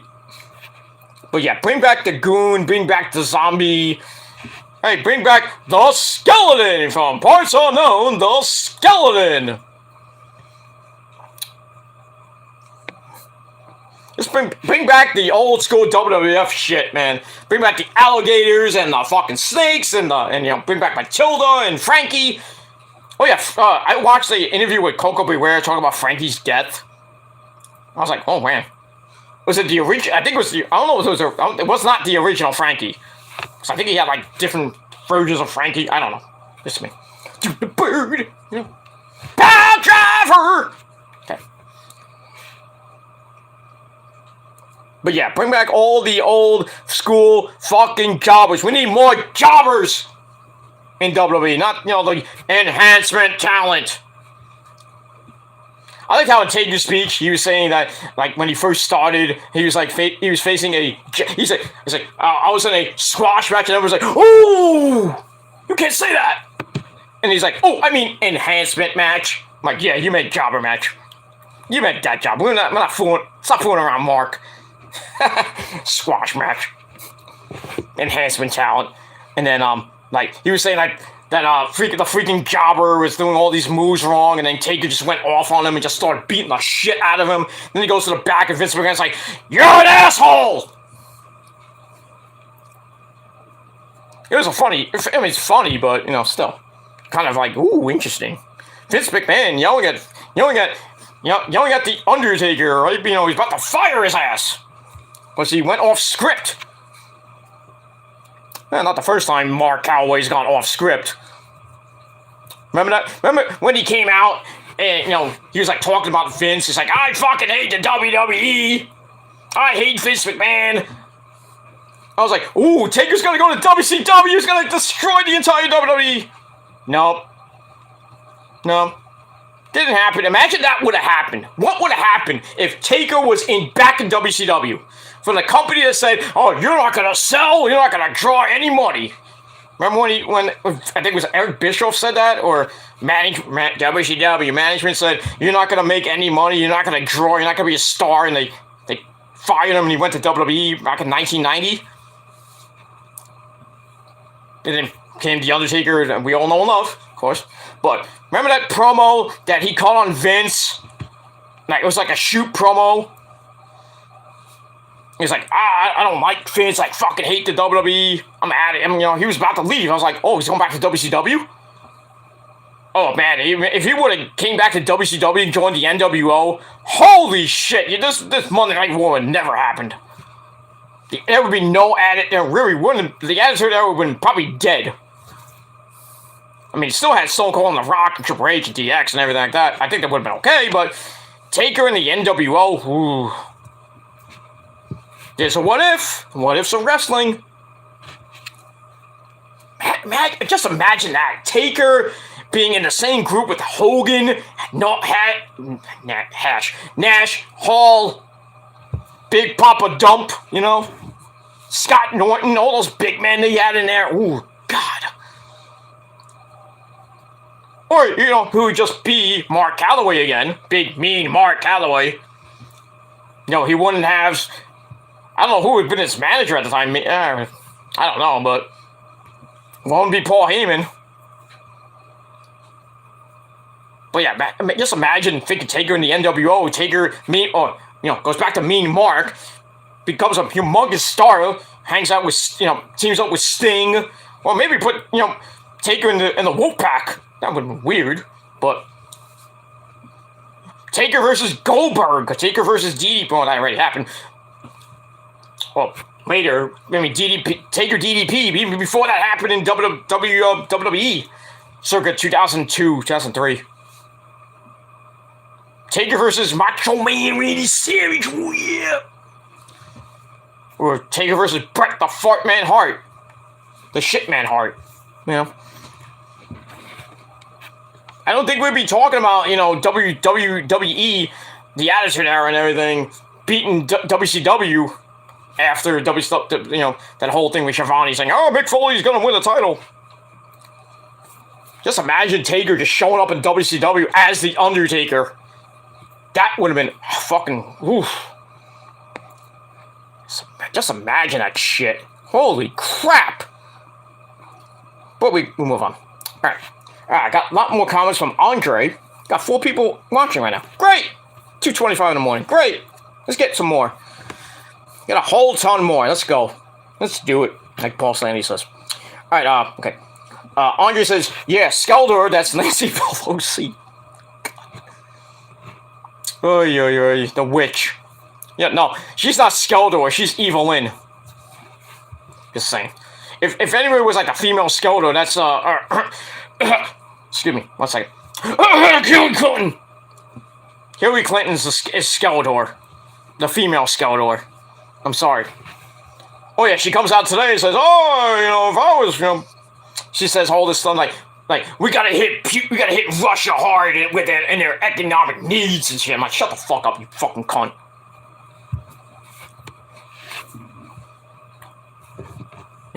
You know, our good friend Donald Trump would have just told Putin stop being a fucking dick. Mr. Putin, stop being a hoe. Stop being a dick. I'm gonna hit you where it hurts. It's gonna be huge. Yeah, if this fucking war with Ukraine goes on, and then, you know, if Trump and DeSantis, you know, come around and run against, you know, Kamala Harris and sleepy Joe Biden, and then, you know, Trump and DeSantis win, you know what's gonna happen to Putin? Bye-bye! Here's the Putin, this is wrong. You can't do this. You know, the United States is huge. Ukraine is a great country. We need to save the Ukrainian people. You need to stop being a dick. And if you don't stop, I'm gonna drop a nuke on your ass, and I'm gonna fire you. You're fired. It's gonna be huge. Trump DeSantis 2024. It's gonna be huge. There you go. But yeah, Nancy Pelosi is Evelyn. I'm sorry. And she needs to go. Her, fucking Biden, fucking that bitch, fucking Kamala Harris. They all need to go. Mitch McConnell needs to go suck a fucking dick. All of them, all those fucking asshole Democrats. Fuck them, man. Not gonna say anything bad about Chuck Schumer, but, you know, he's a good New York boy. Just saying. I mean, get rid of that fucking governor, Kathy Hochul. It's not really that great. I mean, Andrew Cuomo. I saw a fucking commercial for, you know, Andrew Cuomo. I'm like, he's not running for governor again. Legally, I think he can, because he's ready for 2 terms. And I guess we're go again. Let's go. But I think he's going for senator or lieutenant. Well, it can't be lieutenant governor, obviously. I think you're going for senator. I think. You think anybody's gonna vote for that guy? Oh, he did so good for New York! No, he didn't. Not really. I mean, even the mayor right now, Eric Adams, is good. He's a semi-good guy, but he's basically de Blasio 2.0. And how bad was de Blasio? Oosh. You know, bring back fucking David Dinkins, goddammit. Well, I think he's dead. Sorry, sadly. I would have been fine. Bring back George Pataki, of all people. You know, remember him? You know, if you're a New Yorker, you know George Pataki. Even bring back Rudy, I suck on Trump's dick, Giuliani. But at least Rudy Giuliani was a great mayor. Didn't do anything with, you know, with the whores in Times Square and all that shit. Then after he left, and I forgot who was after him, just shut that shit down. You know, go to 42nd Street, you're looking for whores, you can't find them. Back in the day, the Triple X shops, not that many around. Not like the 80s and 90s when, New York City was like a whorehouse. Hoi, hoi, hoi. But it is what it is. Alright, move on. Alright, Andre says, I agree. First jobber in the Hall of Fame, Barry Horowitz. Yes. Yes. Then he says, hey, Wrestling Cat. No. He says, Horowitz was one hell of a wrestler. You're goddamn right. Jobber extraordinaire, and he'll go down in WWE history with, like, I think, how many wins he has? Like 2-3 wins? And the first win came against, a good buddy, Chris Candido. Remember that one? I think he beat him twice, actually. That was his only 2 wins against Chris Candido. God damn, he should have been fucking... he was so good at selling and jobbing. I mean, if they gave him a title, I was like, give him the European Championship, or give him the Hardcore title. At least he would have held it for a little bit. But he will go down as probably one of the greatest jobbers in WWE history. In wrestling history, I think, too. I don't know. I don't know any I can't really go into the WCW jobbers and, even back then, the NWA jobbers, the AWA jobbers. Not that there were many jobbers back in the day until, like, Barry Horowitz came around, Barry O and John Silver. Woohoo! Just, I am Mike Sharp, Outback Jack. Tiny kangaroo down, sport. Tiny kangaroo down. That's before Crocodile Dundee. Holy crikey, he bit me in my dick, But it is what it is. Alright, we will, move on from there. Yeah, but Horowitz is he's a fucking legend. He's just a legend. It is what it is. Okay, Andre says, did you know, like Michael Caine, hello, this is Michael Caine. Did you know that Matilda was treated like garbage? Really? Dynamite Kid hated her, but Davey Boy had a soft spot for her. They used to feed her laxatives. Oh, damn. No wonder she died pretty quick. I don't remember what year she actually died. It was like the mid to late 80s. But damn, finding out about that. Wow. Well, you're the member of the Hart family, basically. You hang out with Diana Hart, of course, and you hang out with Stu Hart and the entire fucking Hart family. You're basically the adopted Hart. Should call you Andre Hart. God damn it. But yeah, that's interesting. That's very interesting to hear that about Matilda. That the Dynamite Kid hated her and Davey Boy loved. Well, Davey Boy, he always has a soft spot for people, but But yeah, feeding her laxatives, that's just animal cruelty right there. Can't do that to Matilda. The first ever. I think it's the first ever pet in WWE history. Yeah, I think it is. Yeah, Matilda was the first, and then Damien. Even though I was watching Young Rock, and they were doing an episode where Jake the Snake was in Rock's grandmother's federation down in Hawaii, and he had what was the name of it? It wasn't Damien. I think it was like some weird fucking name. I'm like, who? It's like, that's Damien. What are you talking about? Like Serpentico or whatever it is. Whatever the name of it was. I'm like, what the fuck? And it wasn't really a python. It was like a big black, looking like an anaconda fucking snake. I was like, what the fuck? I think showing Jake the Snake Roberts, Sergeant Slaughter. Then they showed Pat Patterson. The guy who played him was pretty damn good. Pat Patterson, the first openly gay superstar in WWE history and wrestling history. Kissing, High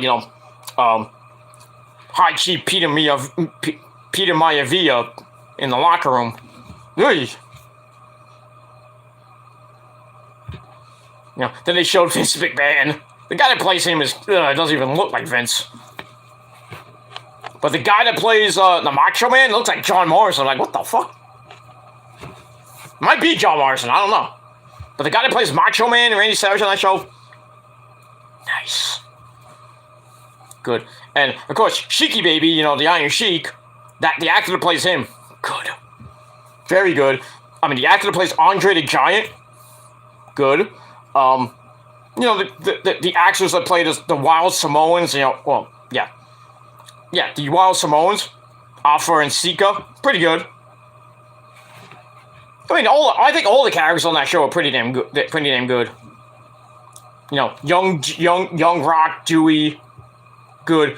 I think adult Rock, the one, you know, the one that played for the Miami Hurricanes and the Calgary Stampeders. That Rock, I mean, they showed him when he was going out with his then wife, Danny, Dory, I don't know. The actress who plays her, ooh, hot. But yeah, they showed The Rock, and like, he looks like The Rock. I'm like doing a double take, like, holy shit, looks like The Rock, talks like The Rock. I'm like, okay, Rock's playing two people now? But that's very interesting. Very, very interesting. You know, even Teenage Rock kind of looks like a Teenage Rock back in the day. But yeah, I saw the next episode, like the trailer for the next episode, where Rock goes up to his dad and says, I want to get in the business. And like his dad's like, no.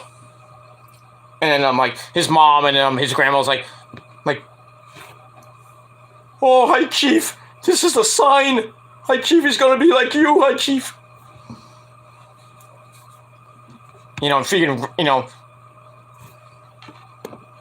Rock's dad's like, nope, not getting into business. But then, what happened? Rock got into business. Man, we all know the fact. The Rock.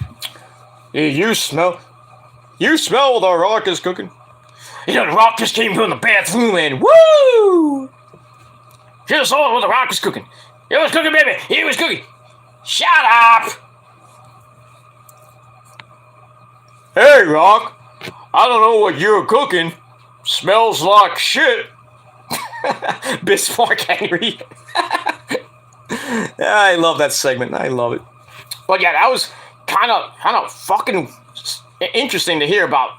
You know, fucking the Dynamite Kid, the British Bulldogs, you know, kind of injecting fucking Matilda with laxatives. Oof. Sad. Now he says Dynamite also injected her with steroids. Holy shit.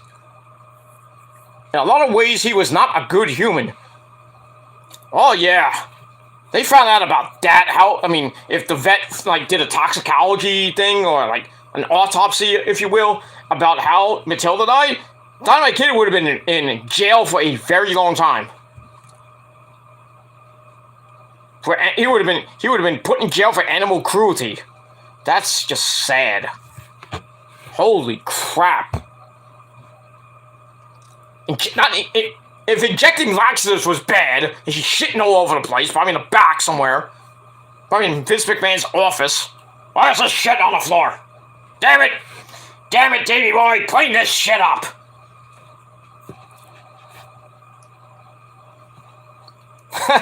You know, but that's sad. Now and then now hearing that fucking Dynamite Kid injected her with steroids? A dog? What the fuck is going on?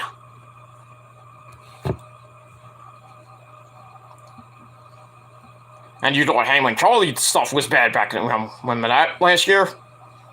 That's 10 times. That's not even. What Dynamite Kid did is not even close to what what Hangman Charlie did to those poor animals. I'm not gonna go there with that. I'm just gonna leave that as it is. But big ups to Hangman Charlie, by the way. I'm not his friend. I'm just saying, shout out. But yeah, fucking Dynamite Kid, fucking hell. God damn.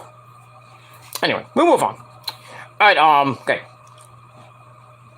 Andre says, Taker in the NWO would not have fit in at all.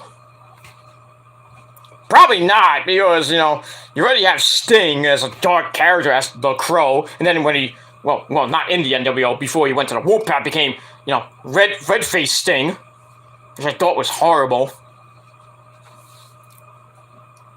But yeah, if Taker would have came in as himself, not affiliated with the NWO or anything like that, we could have got that dream match we all wanted at WrestleMania 31, which never happened.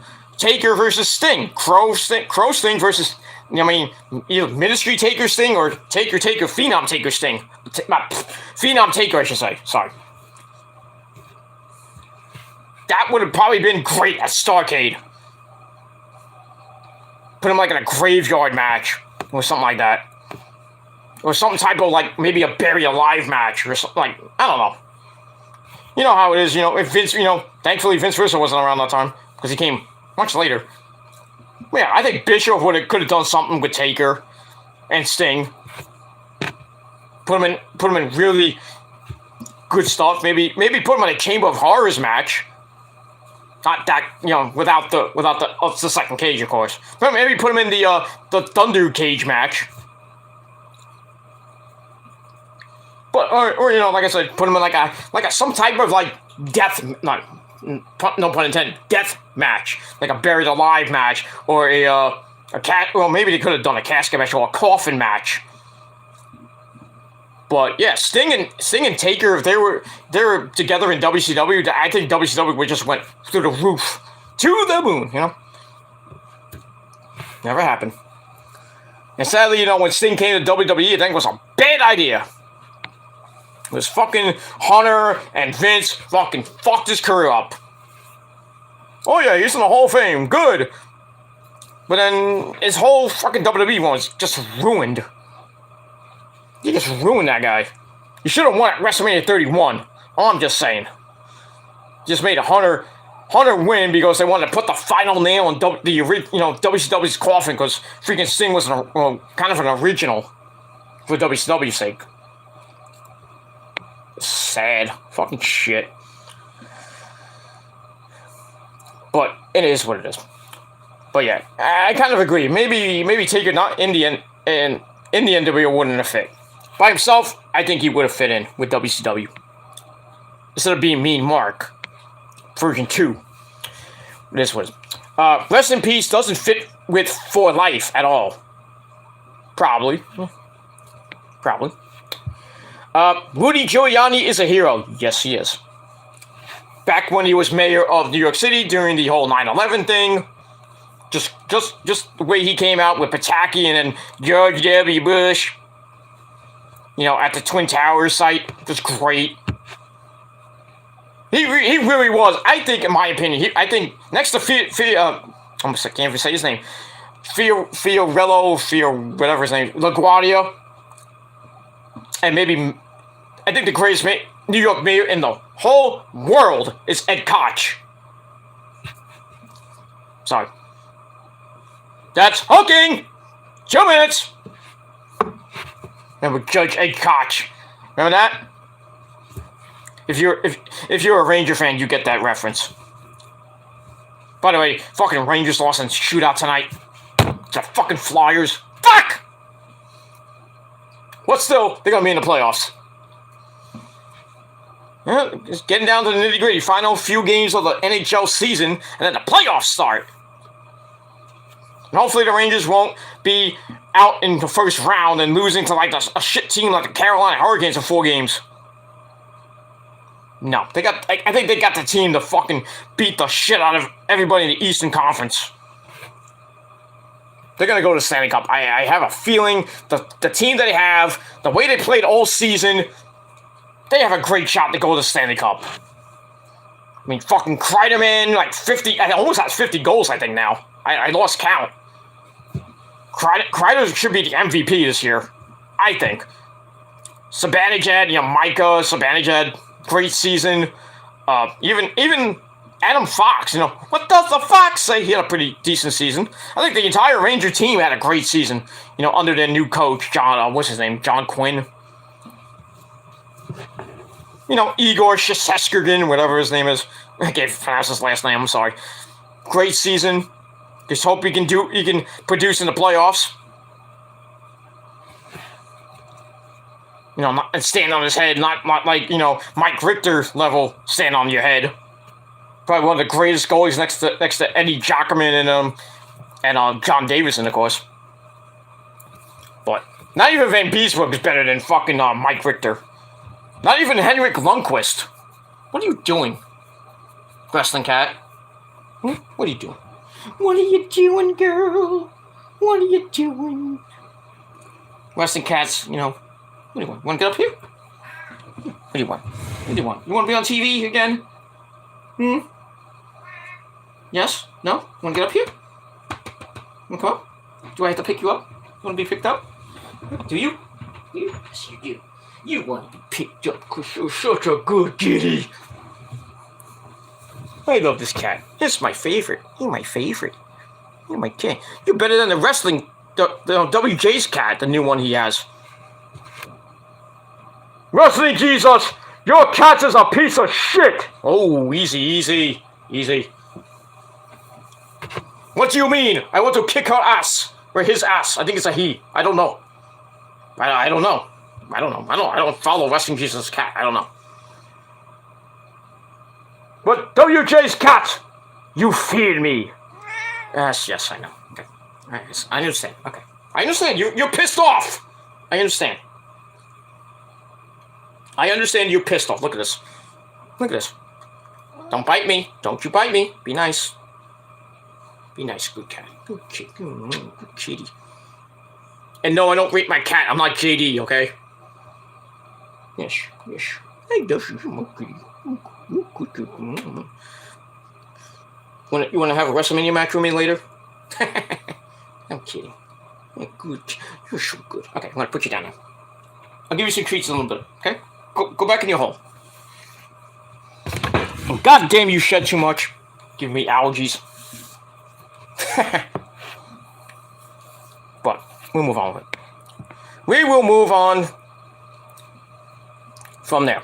And that's pretty much it. Yeah, Rudy Giuliani is a hero.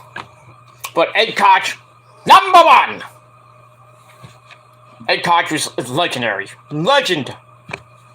Even David Dinkins, the one that came after him, pretty good. Pretty damn good. And then, yeah, I think it was David Dinkins, and then, I forgot the other guy came after him, I think. It was Giuliani, I think, came after him. And then, that blind guy, I forgot his name. But he was a pretty good mayor, but everybody else after that sucked! Fuck de Blasio. Times 2, times 3, really. And I just have to see what Eric Adams does. He's done some things so far. Now, kind of got rid of that mask rule for, you know, well, not the mask rule, sorry.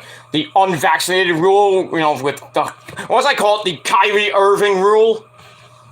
You know, if you're an unvaccinated sports player, like Kyrie, like Aaron Judge, even DeGrom, you can play in New York.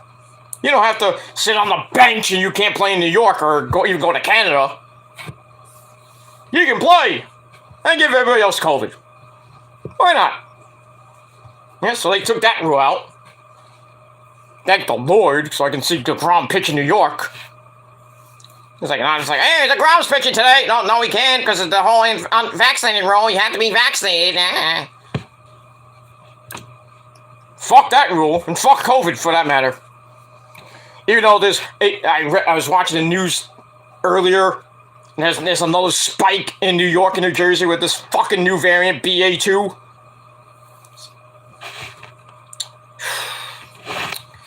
We'll never get back to normalcy. I'll tell you right now. There's gonna be more fucking variants coming out. And there's just some weird Pokemon level, probably Pokemon fucking names coming out. And no more Omicron. We'll call it BA2. We'll call it. The next one will be called. Well, they had one called. Remember, they had one called Mew. I think it was called Mew. I was like, what the fuck? Mew and Mewtwo's coming out? Like, what the fuck is this shit? What's next? The next variant's called Charmander? Or Pikachu? That'll kill you. You get the Pikachu virus. You're getting like lightning bolts coming out of your ass or something like that. You're taking a shit, lightning bolt comes out. Ah!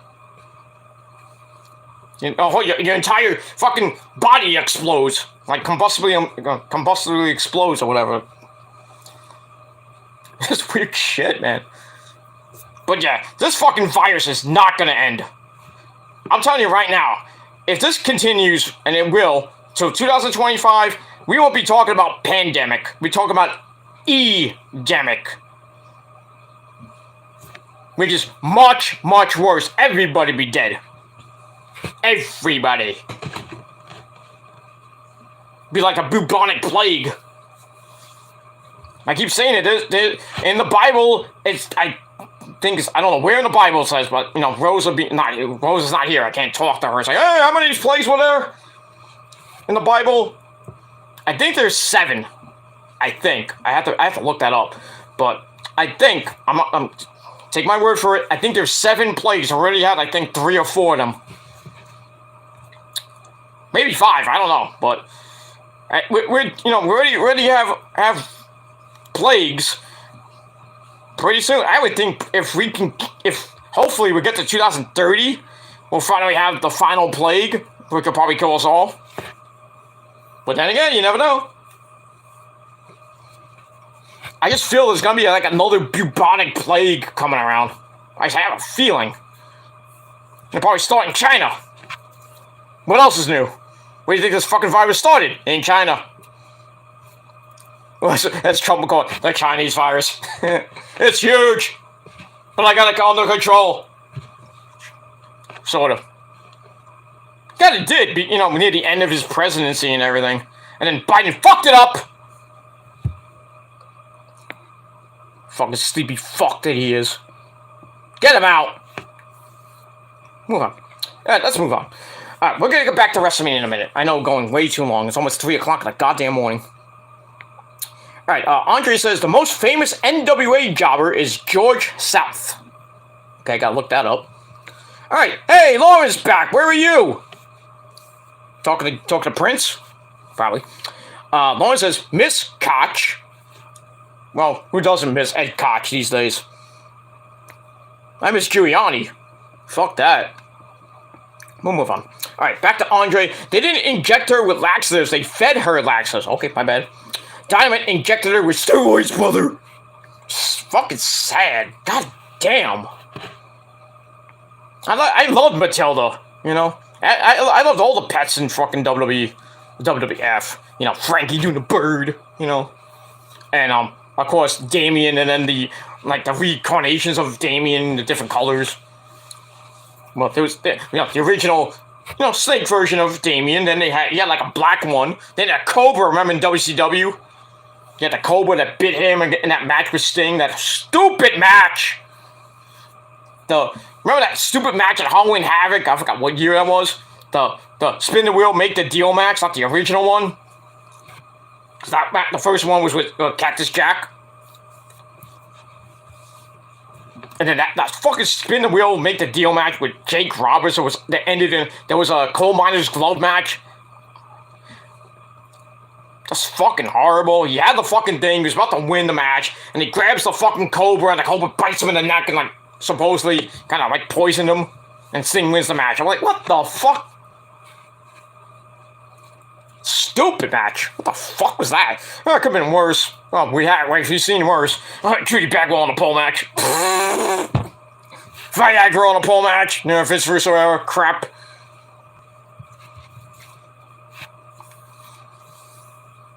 I read a story, I forgot what it was, but, I think it was on Eric Bischoff's podcast. He said he'll never work with Vince Russo again. Thank the Lord. Bro. We're gonna swerve you, bro. Yeah, you killed WCW, you fucking idiot. Not even Bischoff killed it. Vince Russo killed it. That's my opinion. I know there's other opinions saying that, Time Warner, AOL killed it. No, not really. The stupid contracts, yes, I agree with that, but, Sorry, I got allergies up the wazoo. Stupid fucking cat. I love the cat, but where did she go? I just probably went to go take a crap.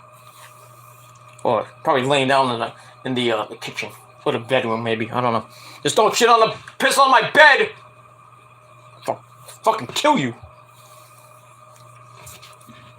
She did that. She does that, not a lot, but she did that a few times. She's done that a few times. Have to fucking clean the bed, clean the sheets. It's just a pain in the ass. She's marking her territory.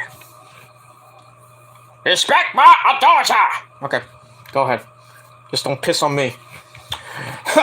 But I digress. It gave me a golden shower. I don't know why I said that, but it's late. What were we talking about now? Oh yeah, Jake Roberts and the whole thing. We'll move on. Alright, let's just move on from there. Alright. Jake used to blow crack smoke in the face of the snake, so he's no better. Oh, wow. Damn, finding out new things every day. Damn. Jake Roberts blew a Trust me, I blew smoke in a snake's face. Trust me. Go ahead, trust me. Tommy, you could have any partner, but you picked Jake Roberts. Are you an idiot? Good old Terry Funk. Back in ECW, a long time ago. Great. Yeah, that's sad to hear that. Fucking Jake Roberts blowing crack smoke in the fucking Damien's face. Whoosh. No wonder that snake was all fucked up. Fucking animal cruelty back in the day. God damn. I just don't understand, you know. I was watching, my mom told me, I saw this earlier, she was watching my good buddy Joe Osteen, you know, because I'm getting right with the Lord. Gotta watch Joe Osteen, probably one of the greatest preachers ever right now. Not you know who, back in the 80s, that jerk off. You know, Tammy Faye Baker, you know. I have sinned! But yeah, I mean, I love Joe Osteen. He's great. His speeches are fucking great. Sorry for cursing. But, you know, he was talking about, you know, God, like, brings people together, brings couples together and stuff like that. Then she was like saying, well, if he brings a man and a woman together, they fall in love, they get married, they have kids, everything should be happy, right? No, why are we talking about women getting beat up by these fucking idiots? Is that God's fault? Not really. I don't think it's God's fault. I just think the devil is just lumping his mind into these fucking idiots and having them beat these innocent women. I don't get it. I never beat Rosa before. I mean, we had fought, and then we had, like, one fight. Like, physical fight. That's one time. But I was defending myself, because she came at me and shit. She legit, like, punching me, and I was, like blocking it, you know. I tried to get a good shot in, but, you know. I didn't, like, physically domestic violence shit like that. I'm not that kind of guy. I love women. But if I'm, you know, I'm an advocate, not advocate, well, you know, I don't condone, that's the word I was looking for. I don't condone men hitting their woman. I can't condone that. I mean, I've never seen it, I don't think I've ever seen it happen, you know, on the street or anything like that. But if I did, I would go up to that guy and smack the fucking shit out of him. I was like, you treat your woman like that? How if I smack the fucking shit out of you, you fucking idiot? You wanna be treated like an animal? I'm gonna treat you like an animal. Fuck you. Bam! Give him a Gilmore cutter right on the fucking street. Then take his woman and fuck him in the ass. Oh, you're such a hero. Thank you. Can I suck your dick? Oh, sure. Why not? I'm a hero. I'm an American hero. G.I. Joe! Okay. And we'll move on from there. We'll move on. Alright, Lawrence says better than Adams. Way better. Giuliani and Koch and Dinkins. Way better than that. The Blasio. And basically the Blasio version 2. Eric Adams. Now everyone's like, oh, Eric Adams is a great person. He's from Brooklyn. Everybody loved the guy. But we find out he's a fucking de Blasio supporter. I was like, well, should we vote for him? We should vote for the, Curtis Sliwa, who I thought should have been mayor. I would have loved Curtis Sliwa, the Guardian Angels guy. I would have loved him as mayor. Because he would have took a bite out of crime, like McGruff, take a bite out of crime. He would have really put his foot down on crime. Got all these idiots off the street. There wouldn't be so much crime that it's in New York City right now. Still, there's so much crime in New York City, it's just fucking sad.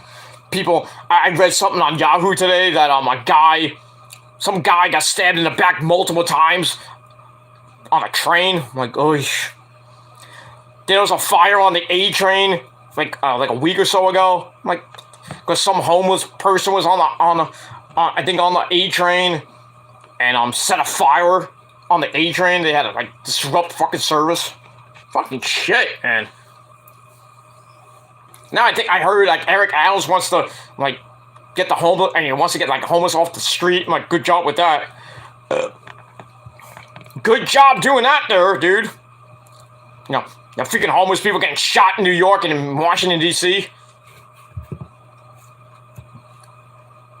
That's why they should. I think the Second Amendment, the right to bear arms, somebody needs to modify that. If you want a firearm, you gotta have a fucking license. Or just take guns out of these fucking people's hands, except if unless you're of military or a cop. Just can't give everybody a fucking gun or go to a gun shop and steal it. Where do you think all these people getting guns from? Guns. Where do you think they're getting them from? They're fake licenses, and they're stealing guns from a gunnery or a gun shop. That's where most of these people are getting guns, and they're shooting innocent people for no apparent reason. Because the gun laws in this fucking country suck! And every year you hear the politicians they talk about gun laws, and they say, oh, we're gonna regulate gun laws, and nothing gets done. Nothing gets done. I mean, I would love to own a gun, physically own a gun, but registered gun for my own protection. That's what you should do. If you want a gun for your own protection, yeah, go. And fucking the internet went off. Sorry about that. So yeah, if you want a gun, register for a gun. And use it for your own protection. Just don't get a gun for no apparent fucking reason. Just shoot up a fucking bar or something like that. It needs to be... They need to regulate fucking gun laws, and they should rewrite the fucking Second Amendment. Or rewrite the entire fucking Constitution.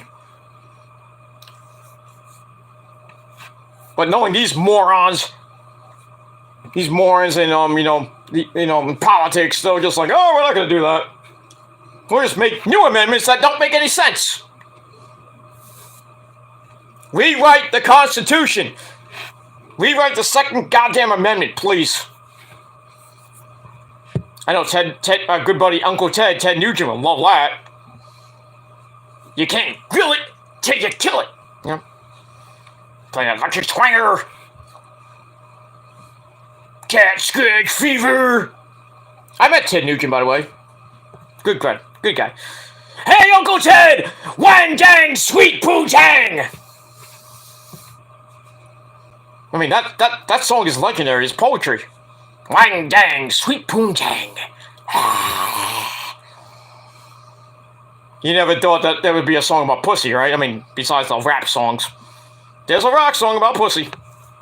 There's a few rock songs about pussy. Just the original was made by Ted Nugent, of course. Bang dang, sweet poontang. The original pussy song. I mean, there's a band called Nashville Pussy. Gotta love that Nashville Pussy. Is that right, Uncle Ted?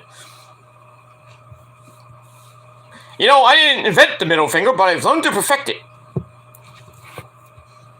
Great quote by Ted Nugent. Great quote. On that episode of That Metal Show that I went to back in 2014, which me and Rosa were on, and you see us 18 times for a total of 35 seconds. No, I don't know. I didn't count how long, but we're on that show about 18, 20 times. And I caught a pic from my good buddy, Gary Hoey. Gary Hoey!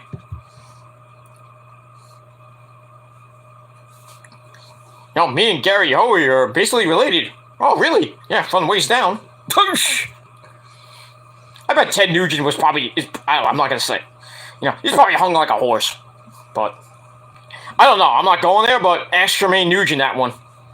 You know, Mrs. Ted Nugent.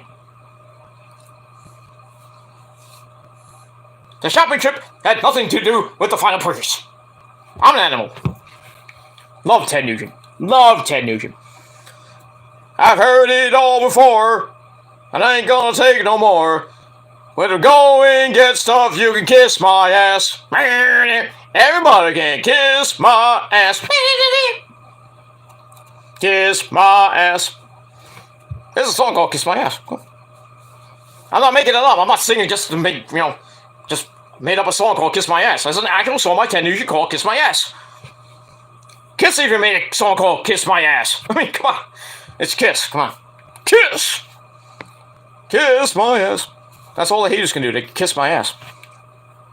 We'll move on. Okay, we'll move on. Andre says, didn't know you knew hockey decently. Pfft. Decently? Andre, I've been watching hockey since 1993.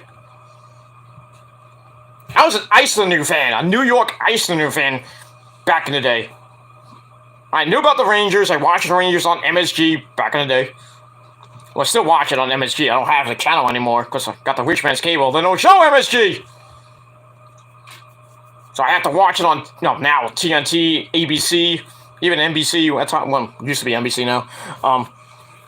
And the NHL network now.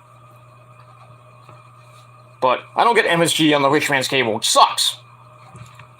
It sucks.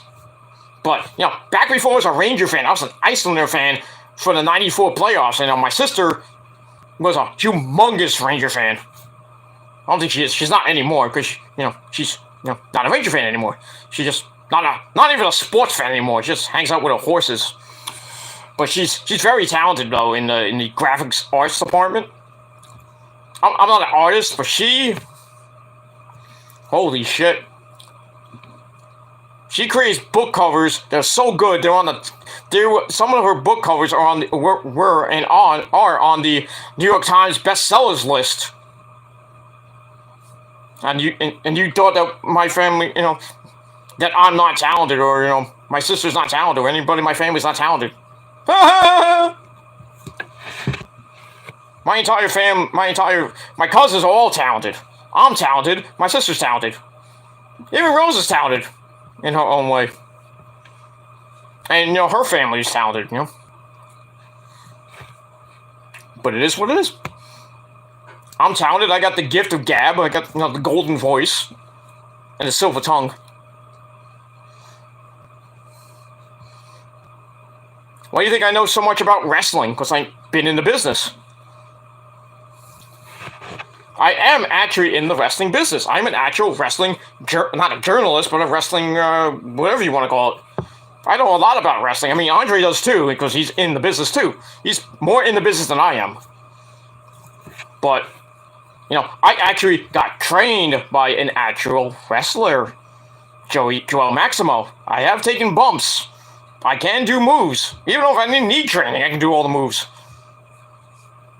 So you want to fuck with me?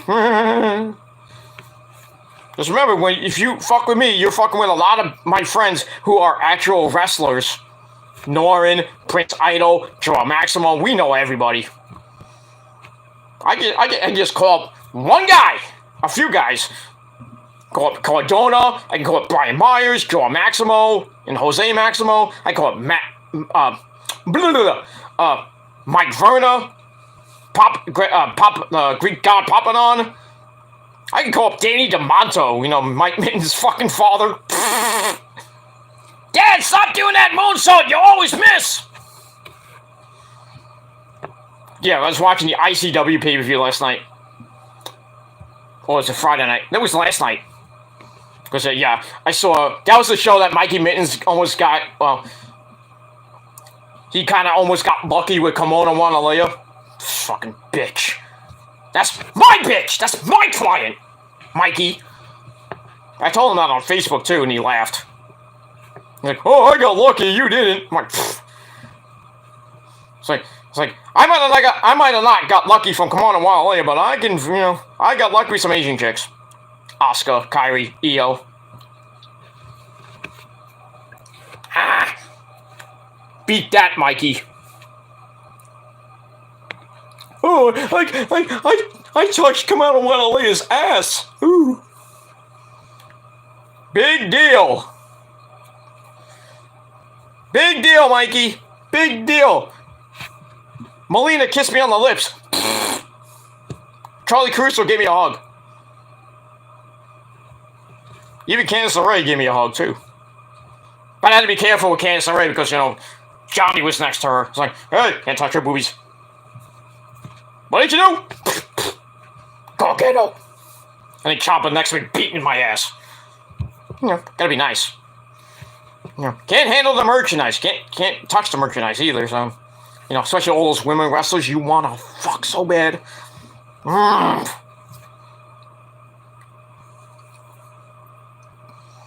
I'll say this: if I met Asuka, Kairi, and Io in real life, they have to keep security off me. They have to get security to just get me away from them. Good lord. Yeah, but if I met Asuka, Io, and Kairi in real life, I just acknowledge them. That's it. It's like, oh, I love you a long time. Nobody is ready for Gilmore! Ain't that right, ladies? I digress. But yeah, Andre, I know a lot about hockey. A lot. Like I said, I was an Icelander fan for the beginning of the playoffs when the Icelanders were playing the Rangers in the first round. I told my sister, the Icelanders are gonna sweep the Rangers, and what happened? The Rangers fucking swept the Icelanders and shut me up. Then from there, I became a Ranger fan. Then they won the Cup, 1994. Well, remember that? I was at actually Game 7 of the Stanley Cup playoffs when the Rangers won the Cup on the same night as my high school prom. You think I was going to go to the prom? Nope. I was ringside, second row, right where Mark Messier was coming around. He held up the cup. I can't believe it.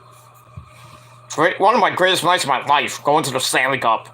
Almost better than going to the World Series and getting on stage with In This Moment. 2.2 plus million hits, by the way. Can you say that? Yep. Oh, but I get to WrestleMania. Fake 13-year-old kid. Sure. Sure there, fake kid. Sure. Sure you did. Oh, yes, so 35 million people saw me. Oh, big deal. Big deal. Oh, John Moxley, walked by Clownsview. Whoop-de-doo. Whoop-de-doo. Moxley should have slapped the fucking shit out of him. Stop showing your cock on TV! But, yeah, big fucking whoop. Still haven't done everything I have accomplished in my life. On stage, my favorite band. Meeting great people, like, let me cue my suit, rock out with your cock out, alright. Ace of Spades got a wood in my face. Meeting so many musicians I can't count. Legends, Lemmy, Ozzy, Zach Wild. I haven't met Dimebag, sadly. I've seen him, but I never met him. Eddie Van Halen, the god, the legend himself. I have met, my good buddy, Rob Halford. Painkiller! Great man.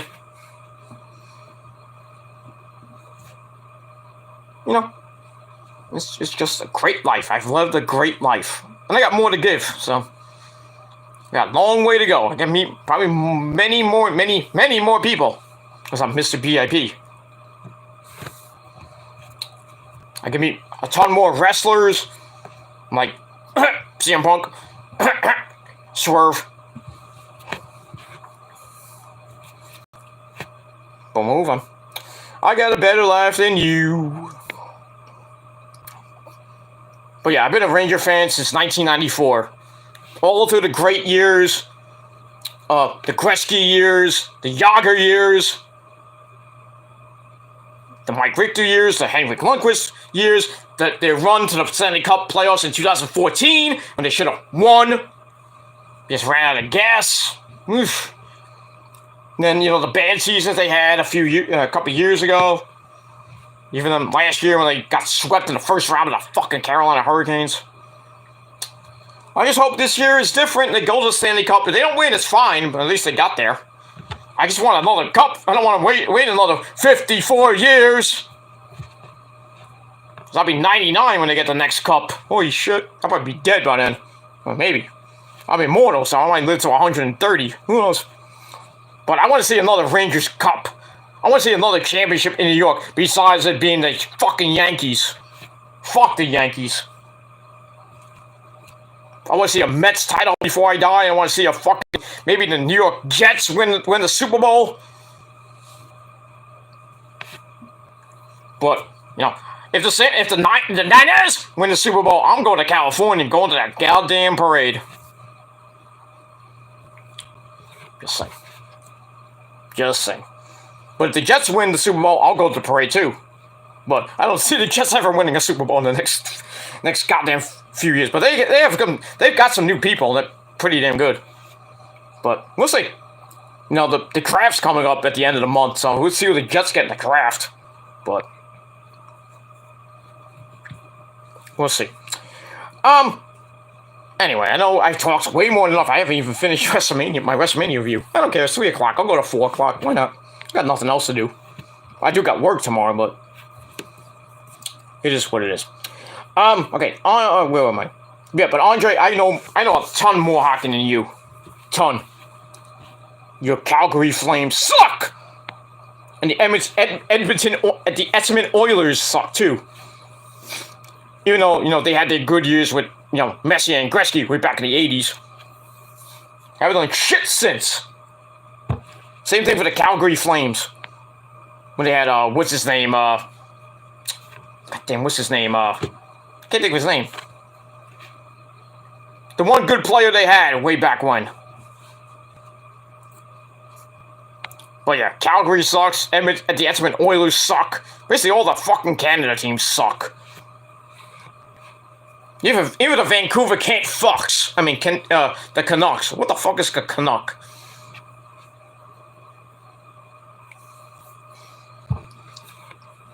All the Canada teams suck. I mean, I remember when the Rangers won. I went to Canada, like later in '94, with my family and my grandmother, God rest her mighty soul. We went into Canada. I was wearing a Ranger shirt at the amusement park, and I got a Canada puck. Well, a hockey puck with the Canada logo on it, the Maple Leaf logo. And I'm walking through the amusement park, got my Rangers Stanley Cup jersey on and everything. Everybody's like giving me bad looks. I'm like, oh, fuck you! He must be from New York, obviously. But fuck you! Well, fuck you too! Fuck the Senators and fuck the Toronto Maple Leafs! Because I went to Ottawa, and I went to Ontario, then I went to Montreal. Well, fuck the Canadians too. Sorry, WJ. No offense. I know you're Mr. Canada. Same thing with Andre and my good buddy Dallas Calmania. They're all from Canada. Good people. But it is what it is. But other people from Canada, like Justin Bieber, Celine Dion, fuck them. Burn in hell. It is what it is. Alright, anyway. Andre says, it's a flu with a 99% chance of survival. Quit drinking the Kool-Aid, my brother. It's a tool just to control you and bring in a digital ID so they can monitor your every move.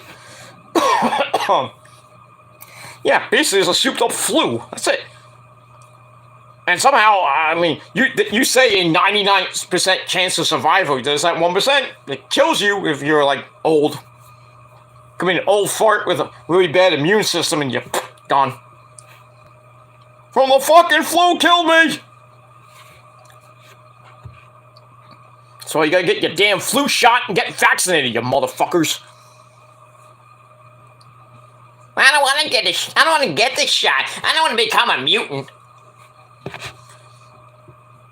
I was at the doctor the other day with Rosa, because Rosa had an appointment at the hospital, the doctor, whatever you want to call it.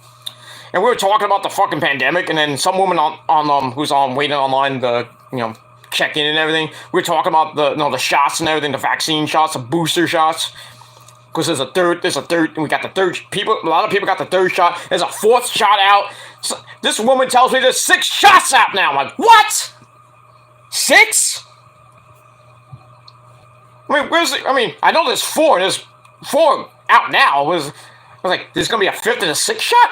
How many fucking vaccine booster shots I'm gonna get? Good lord. I'm gonna get like 69 fucking shots in your arm? Every year you're gonna get a different fucking vaccine shot? Getting poked in the arm? Next thing you know, we'll all be mutants. We'll be X-Men. Yeah, for me, I'd rather be Wolverine. I love that be Wolverine with the freaking bone, not even the bone claws, the fucking adamantium claws. These claws are made of adamantium, the strongest metal known, and they can cut through steel like a hot knife through butter. You gotta ask yourself a question. Do you feel lucky? Well, maybe. But I love to be Wolverine with those fucking claws. If I was a mutant, that fucking those vaccine shots turn me into a mutant, I would be Wolverine. Give me the autoimmune thing, so I never get sick. I heal up in like a second. Give me that. Give me the claws and kill everybody. Just don't turn me into Cyclops. Ugh. Fuck you, Scott Summers. Or you can turn me into Thor. Just give me Mjolnir or Stormbreaker. The big axe one he has. Turn me into Thor, turn me into Odin, or maybe Loki. I don't know about Loki, though. Loki's the Joker. Jester Joker. Shapeshifts and all that shit. Not, like the X-Men version of the shapeshifter. What was his name? I can't think of his name, but, yeah. If I was a shapeshifter, I would probably be Loki. Not the X-Men guy. Fuck that guy. But, yeah, I'd probably be either Wolverine or Thor. Or maybe Silver Surfer or Galactus. The Eater of Worlds, not even Bray Wyatt. Galactus was the first Eater of Worlds, not you there, Bray Wyatt. I digress. And we move on. But, yeah, this fucking virus. Fuck him. And it says... Lauren says, miss them both, okay. Then she says, 1999. We're gonna party like it's 1999. Good years, good stuff. Okay, Andre says, Russo didn't kill WCW. Its fate fell because Turner sold AOL and they didn't want wrestling under their umbrella. Well, fuck Turner, first of all. Back in the day. Oh, but what company is on Turner Broadcasting right now? Is that AEW? Getting the best ratings that WCW ever got? Well, not ever got, I should say, but was back in the day when WCW was getting like 5s and 6s. Before when they were killing WWF at the time for 82 goddamn weeks. They were getting like 4s, 5s, and maybe a 6, I think, here and there, but that was the best rating that TNT and Turner ever had. Even with the NWA and WCW. Now they're, it took like 20 goddamn years for, wrestling to get back on Turner Broadcasting. It was doing pretty damn well on TNT. Still kind of is, with Rampage. Kind of, sort of. Now Dynamite's on TBS doing pretty damn good. Ted Turner's probably growing in his grave. He's like, why did I do that to WCW back in 99? I don't want wrestling on my company. I want to see the Braves every goddamn day. Well, fuck the Braves and fuck you. Ted Turner. Fuck you, Uncle Ted. A billionaire Ted. Fuck that guy. Fuck the Braves too. And if you like the Braves, kitty, fuck you. Went the title last year. Fuck you. Giving that fucking World Series title to the Mets this year. Okay, how bad they're injured right now. Scherzer probably not pitching opening day. And DeGrom out for 2 months. I guarantee the Mets, when both of them come back healthy, look out. Mets are gonna do some damage this year. I don't care how bad they are. We'll somehow get there. Eventually. We'll see. Move on. Yeah, but that's your opinion there, Andre. I'm not gonna hold you to it. Okay, Lawrence says, and Russo fall brawl. Oh, boy. The Russo years with fall brawl, that sucked. Then they brought in the Triple Cage Tower of Doom on Nitro. Like, oh, was it like 3, I don't know how many times they had that on Nitro. It was okay the first time, then they had it like 3 or 4 or 5 more times. Like, why? And a ridiculous fucking match stipulation with that. I remember when they had it on Nitro and fucking Kevin Nash won the belt and he just stood there at the door and Bret Hart gave him the belt. Like, here, take it. And I think Goldberg or Booker T was about to win the match.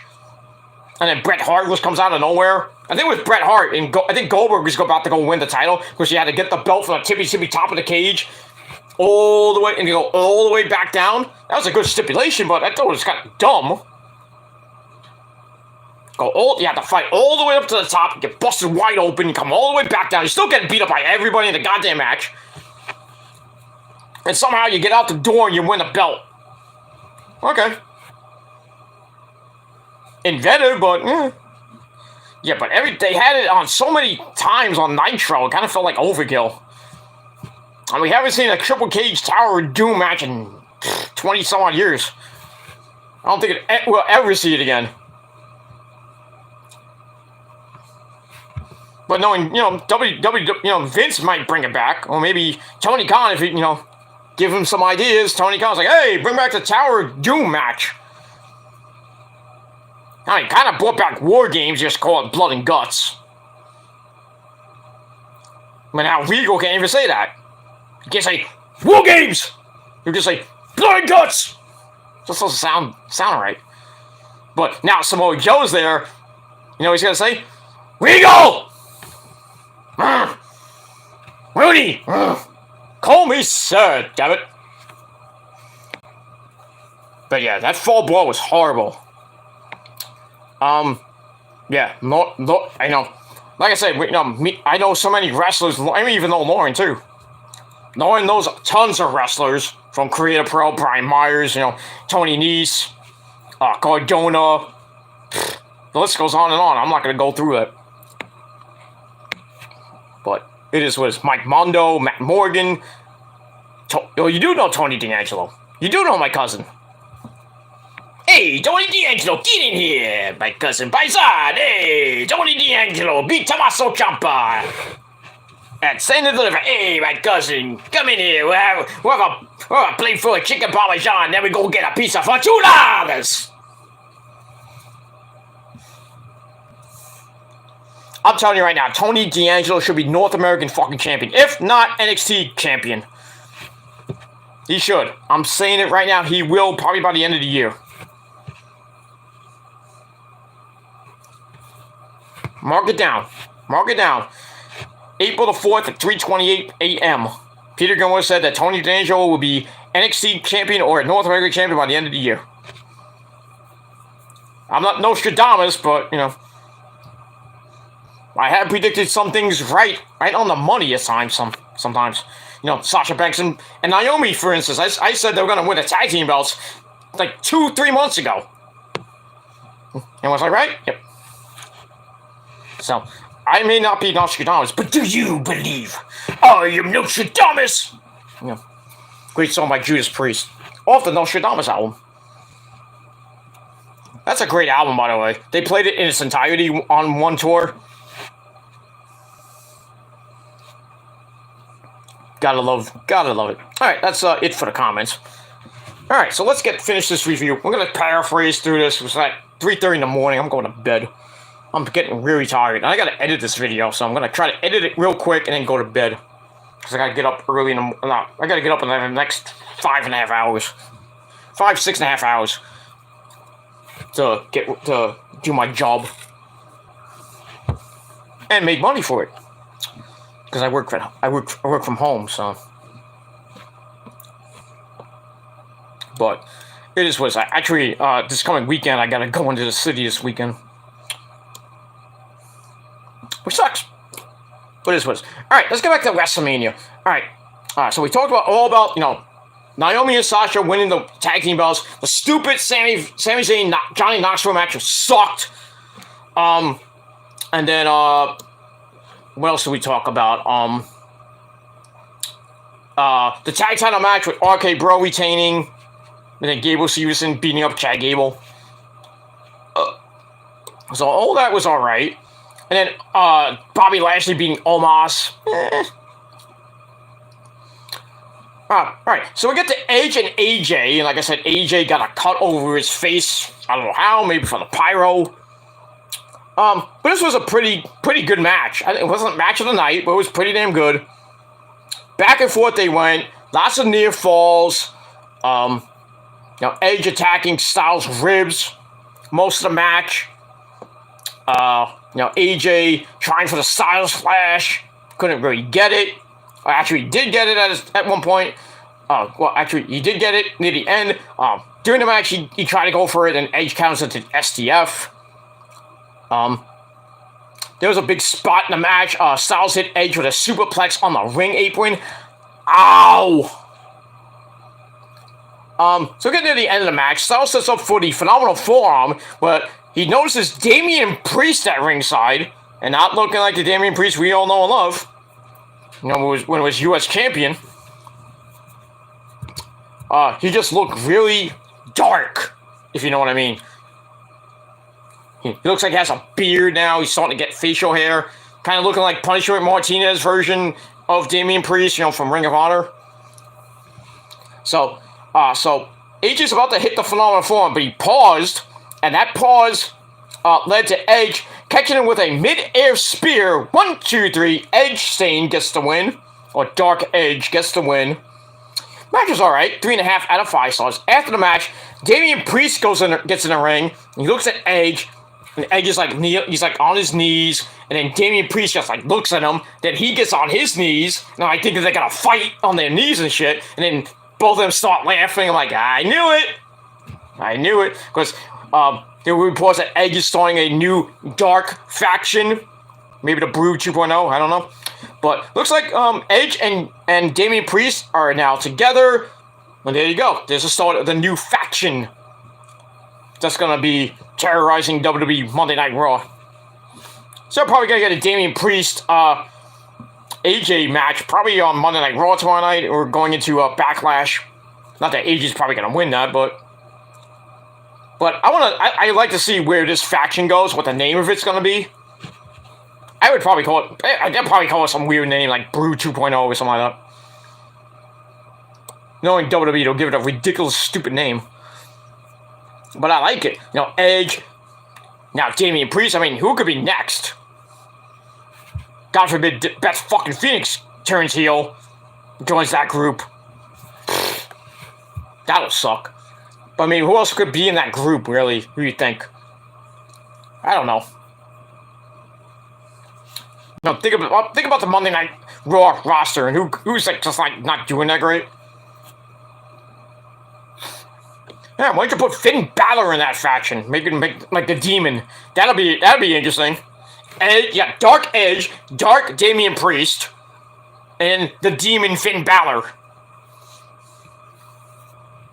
I think it'd be a great 3-man faction. I don't know how many people will be in this faction, but it was 3-man or 4-man. Or maybe more than that. I don't know. But I would have those 3 guys in that faction. Just do something with Finn Balor, Because Finn Balor's just basically looking like a fucking jobber again. Every time he gets a title, they just treat him like shit. He wasn't even on WrestleMania. That's sad. Same with Ricochet. Well, fuck both. Well, fuck Ricochet, first of all. It's a horrible Intercontinental Champion. I don't know how he beats fucking Humberto Carrillo and Angel Garza and somehow retains the Intercontinental title. I mean, who's Ricochet gonna lose it to? I mean, just be some douchebag from catering.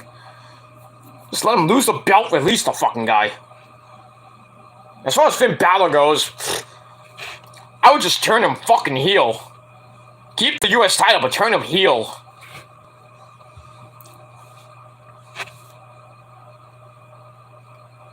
And then bring him, kind of give him the, like, make Finn Balor fucking, what's his name? You know, bring back Finn Balor from New Japan. But, yeah. It is what it is. Now my computer went to take a dump. What else is new? So anyway. Alright, so Edge wins the match. Match gave 3.5 out of 5 stars. And now the new Dark Edge faction begins.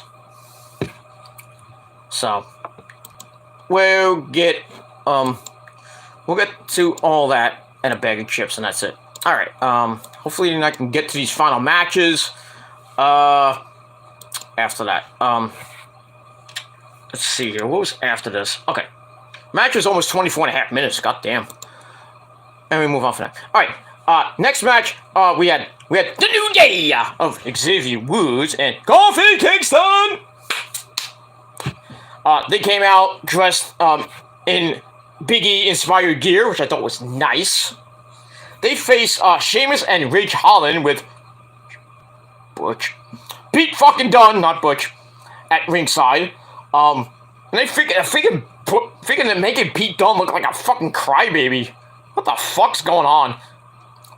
I like how he took the freaking ring gear of the New Day and almost threw it at Byron Saxton and who was it?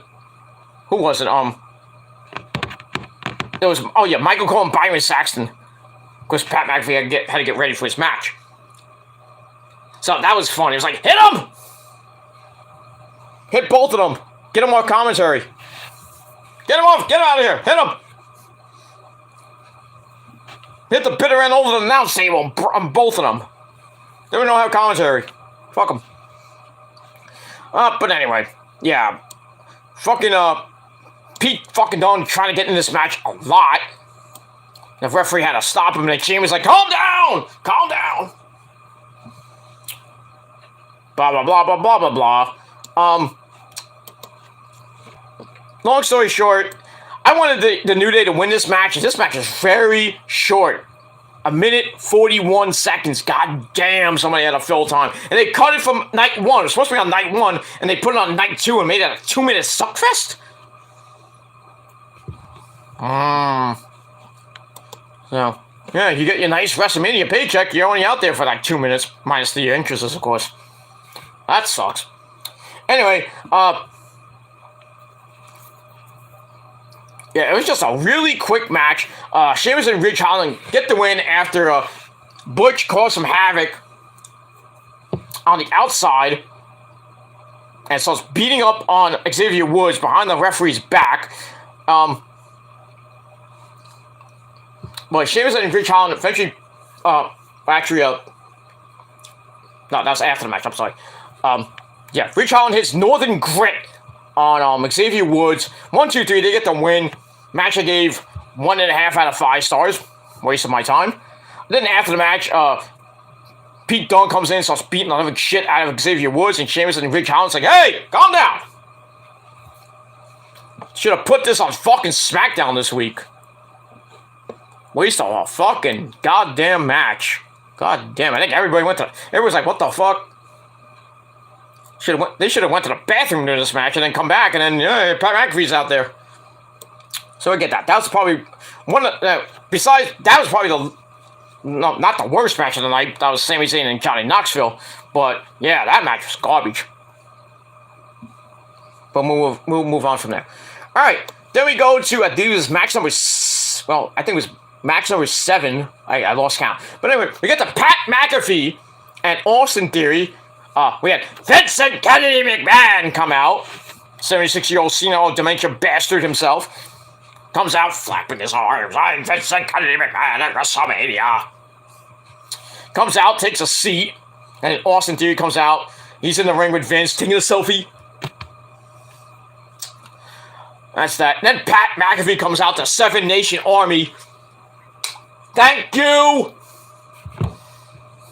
Great. And then the Dallas Cowboys cheerleaders come out with him. Oh, it's even better. So McAfee comes out. Freaking Michael Cole's like, I'm going to be biased doing this match. Bullshit. Come on, Pat! Come on, Pat! Yeah, Pat! Come on! Bias my ass. And Vince McMahon's like right there. And then Bias like, oh, I'm going to shut up. Because I don't want to be fired next. I don't want to be fired on SmackDown. I would love to see that.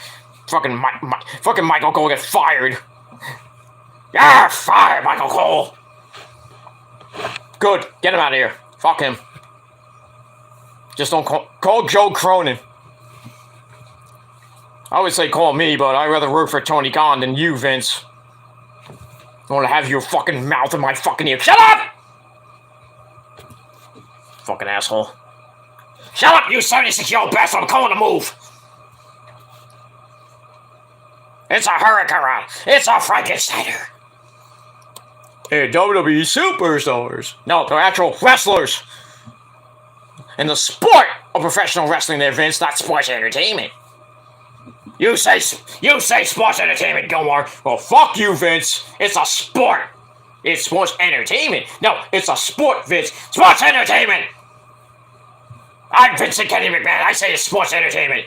Well, here's your sports entertainment, Vince. Shove it right up your ass. And I'll kick you right in your grapefruits.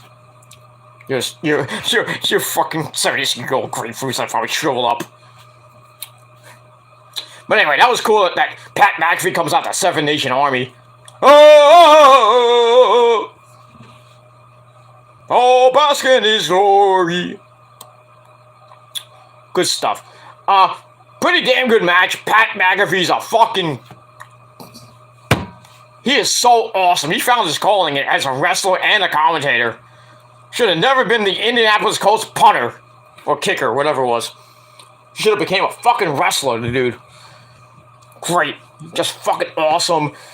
You know, doing flippy-dippity-doos. I know, they're near the end of the match. And, I think McAfee's trying for a superplex. And then, Austin Theory, like, shoved him off. And then Pat McAfee does a fucking flip and lands on his feet perfectly. Give him a 10 in the gymnastics in the Olympics. Holy shit. Lands on his feet. Then he runs and leaps like he's Shelton Benjamin on the top rope. Superplex. I was like, he won the match there. Give him the fucking match. But fucking Theory cooks out at 2.999. And then McAfee goes for a pump kick. Theory sidesteps him, goes back to work with some ground and pound. He goes for the A-Town down, or the ATL. McAfee counts, rolls up Theory with a 1921 hooky dingity do. 1, 2, 3, Pat McAfee gets the win. Good, got my prediction right. Thank the Lord for that. Yeah, so Pat McAfee gets the win, and Vince is not happy. Is he ever happy? Right, so Pat McAfee gets the win. Match gave 3.25 out of 5 stars, almost a 10-minute match. After the match, this is where I get pissed off. More than I was pissed off with the fucking Sami Zayn match. And then the New Day match. I was pissed off here. And especially if you were following me on Twitter tonight. After the match, McAfee starts taunting Mr. McMahon from inside the ring. So, he's going over to Austin Theory. He's like talking to him a little bit. And McAfee's like, get in there, you old man. I'm like, no! Pat, what are you doing? And freaking Michael Cole's like going off like, you just won the match. Get over here and do some commentary. Don't do this, Vince. Don't do it. Don't do it, Pat. Don't do it. Pat's antagonizing Vince. Vince is like, well, I'm going to take off my jacket, and I'm going to take off my tie, and take off just rips off his shirt. He gets to the ring, 76-year-old Vince McMahon at WrestleMania. Having a fucking match. What year is this? Are we in an alternate reality? So, anyway, Vince gets in. He's like ready to go. The referee's in there. I'm like, oh great, we're gonna have a fucking match now. 76-year-old Vince, one punch, he'd probably be dead. But yeah, he waits, distracts McAfee long enough for Theory to attack him from behind. Then Mr. McMahon tells the referee, ring the bell. And we get an impromptu match number 8. I thought it should have been over right there. Just get the fucking Rockin' Roman and this goddamn pay-per-view. But yeah, we get this impromptu match. And, Vince starts out beating him up. And then, McAfee starts getting pissed. Theory, goes for to beat up Vince. Theory grabs his legs and then pulls him groin first into the ring post. Ouch! Then, he hands Vince a football. A Dallas Cowboys football. And Vince is like, threatening to punt the fucking thing into the stands, but he punts the ball into McAfee's ribs. Then he covers him 1, 2, 3. What? What the fuck was that? A waste of fucking time? Come on. Oh, but Vince had to get his moment, of course. Fucking idiot. So yeah, I gave that match a dud because it was so boring and dumb. It should have never happened. But people were thinking that was gonna happen. Like, I knew something was gonna happen with Vince. Like, Vince was gonna either come out at the end of the match, or something like during the match he comes out and helps Austin Theory maybe win the match. But yeah, he has a fucking match with Pat McAfee, beats him, and fucking Michael Cole's like going crazy on commentary. Okay, this is the worst thing that happened at WrestleMania. Oh, you haven't been at WrestleMania 9, have you? Or 11. Can't believe you said that. Like, this is the worst thing that has ever happened at WrestleMania. I was like, oh boy, somebody hasn't watched WrestleMania 9 and 11. Moron. So, he wins the match. After the match, McMahon's all groaning with Austin Theory in the ring. Then the glass breaks. Stone Cold! Stone Cold! He comes out, stares at Vince, and then Theory goes after Austin. Dumb move. Austin hits a stunner on Austin Theory, and he sold it way better than Byron Saxton and The Rock. Whew. Boy, he sold it pretty damn good. That was the best stunner. Right? So he hits the stunner, and then Vince tries to reason with Austin. That's not going to work. 20 goddamn years and that hasn't worked. Also, him a beer. He tastes the beer. He's like, ooh, this is pretty good. So, then they start chugging beers, and then, Austin kicks him in the stomach. Vince, falls down, and before the stunner, hits a sloppy stunner, he was about to hit the stunner, and Vince kind of fell down. Botchamania right there. And then Austin has to basically pick up a dead Vince McMahon almost, and then he gives him another sloppy stunner. Oh boy, Vince knew it was coming, and he doesn't even know how to sell the goddamn move anymore. Austin Theory sold it perfectly, and Vince is like, I'm 76 years old. What the fuck, Vince? 76-year-old still can't take a goddamn fucking bump. Well, obviously he was gonna take that bump, but he took it really bad. And it's gonna be on Botchamania this week. And it's gonna be a meme for years to come. Oish. That was bad. And then Pat McAfee gets in the ring and he starts drinking beer with Austin, have a great moment with Austin. And then Austin, don't trust anybody. What? He hits a stun to Pat McAfee. Didn't really sell that. He sold it pretty good too. And that's it. And then, freaking Michael Cole's like, Stone Cold! Byron Saxton, I was waiting for Byron Saxton to get in the ring to get another stunner. That didn't happen. Yeah, so Stone Cold, once again, makes the crowd happy after that horrible fucking match. And that's pretty much it. So, Vince wins in 3 minutes and 41 goddamn seconds. Dud. D-U-D. Not D-M-D, but D-U-D. Alright, move on. Alright, main event time. And we're going to end this video right here and right now. For the unified title, match number 9. We have the WWE Champion, Brock Lesnar, taking on the Universal Champion, our Tribal Chief. We must acknowledge him, Roman Reigns, who comes out with the Bloodline, the Usos, who retained the SmackDown Tag Team titles on night 1. And then he comes out with, my name is Paul Heyman, who does the introductions, and then Brock does his own introductions. Okay, well, we don't need you, Mike Rome. Fuck you. Probably blew his voice out the whole fucking time. I think Michael Cole almost lost his voice doing that whole Pat McAfee thing. Looked like he was about to lose it. That's why he wasn't well, was he? I think he was, yeah, he was still doing commentary for this match. I'm like, dude, you gotta blow your voice out before SmackDown. But the first time you done that at a WrestleMania. Anyway, match was alright. Not great. Ending kind of sucked. But it is what it is. So Lesnar starts off taking his gloves off. It's like, I'm ready to fight MMA style, bitch. And Roman's like, ooh, you serious? So they get in the ring.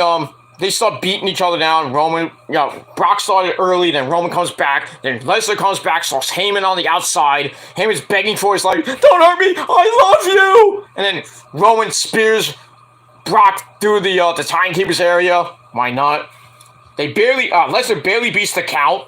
Then he eats another spear from Roman for a long 2 count. And then Lesnar gets up, gets hit with a Superman punch. The first one, then gets hit with a second one, and Lesnar gets to his feet, starts laughing at Roman. Roman's like pissed. Goes for a third one. Lesnar counts him into a German suplex. Then he goes to Suplex City about 7-8 times. There's a guy in the crowd like every time Brock hit a fucking German suplex, here's the number 8, 9, 10. I'm like, oh, we didn't know how to count? Moron. So after that, he goes for the F5. Roman blocks it, hits another Superman punch, the third one. This time it works. Goes for another spear. Lesnar counts into the F5.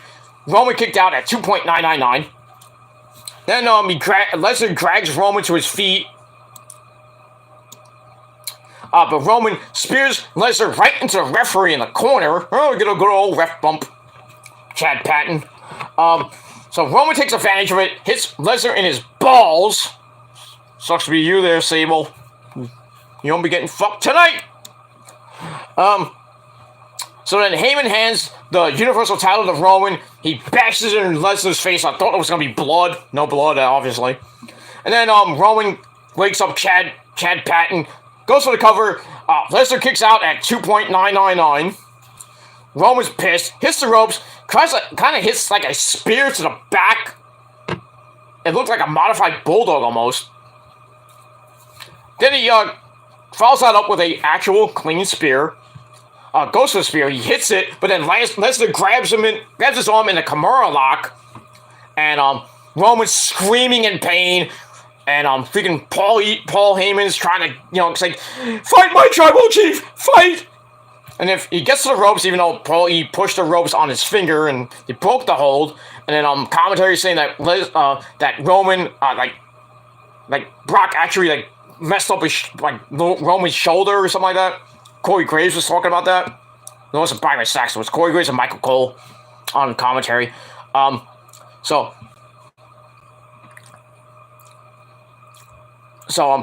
Roman's all in pain. And he's like, fight my tribal chief, this is your destiny, do it for your family. And then you hear Roman saying, pop my shoulder in. Right? Because Roman's shoulder was he's not actually out of socket. I was like, holy shit. So I don't know how somehow I think Corey Graves said that his arm was out, and I think before Lesnar goes to the F5, he popped it back in. Something like that. But Lesnar goes for the F5. Roman floats over, goes off the ropes, hits another spear. 1, 2, 3. We have a new unified heavyweight champion of the world, and that is our tribal chief, Roman fucking Reigns, ladies and gentlemen, the unified WWE champion. So he's a 6-time heavyweight champion. And that's pretty much all I gotta say about that. So Roman wins a 12-minute match. I thought it was gonna go at least a half hour, but 12 minutes. Match was pretty damn good. 3.5 out of 5 stars. Afterwards, I thought they were going to do something like Scott Casey Gale mentioned. They were going to do something with the Rock. Rock never came out. Roman comes in. The pyro goes off. All that shit. He holds out the belts on the ramp. That ends WrestleMania Night 2. So that is it for that. And that's it for WrestleMania. So, Night 2 wasn't better than Night 1. So, like, I kind of reversed from last year, which Night 2 was better than Night 1. That's my opinion. So, Night 1, I gave, what did I give Night 1? I think I gave Night 1 7.25 out of 10 stars, I think, 7 or 7.5, I think I gave it. But tonight, Night 2, I gave 7, I gave a solid 7. I should have gave it lower, but I'm going to give it 7 anyway. So it is what it is. But overall, WrestleMania 38 was kind of surprising, because everybody thought it was going to suck. Yeah. But I think, you know, this is probably one of the most surprising WrestleManias in the last few years.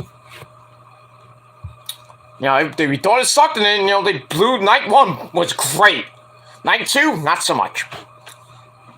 But still, I would think it's probably, that was a pretty decent WrestleMania. Overall, I gave it 7 out of 10. Overall, WrestleMania 38 gets 7 out of 10 stars. So let me know what you guys think. Down below in the comments section of the video, you can do a video reply if you wish. Don't forget to hit that subscribe button on this channel. We're getting close to 400 subscribers. Let's try to get there and beyond. So subscribe to this channel and my other channels in the gobbledygook down below in the description box. Smash that like button to death. We already got 3. And no, I'm not going to hit it 9 more times to get it to 12, 13, because I don't like my own videos, and you have no proof of it.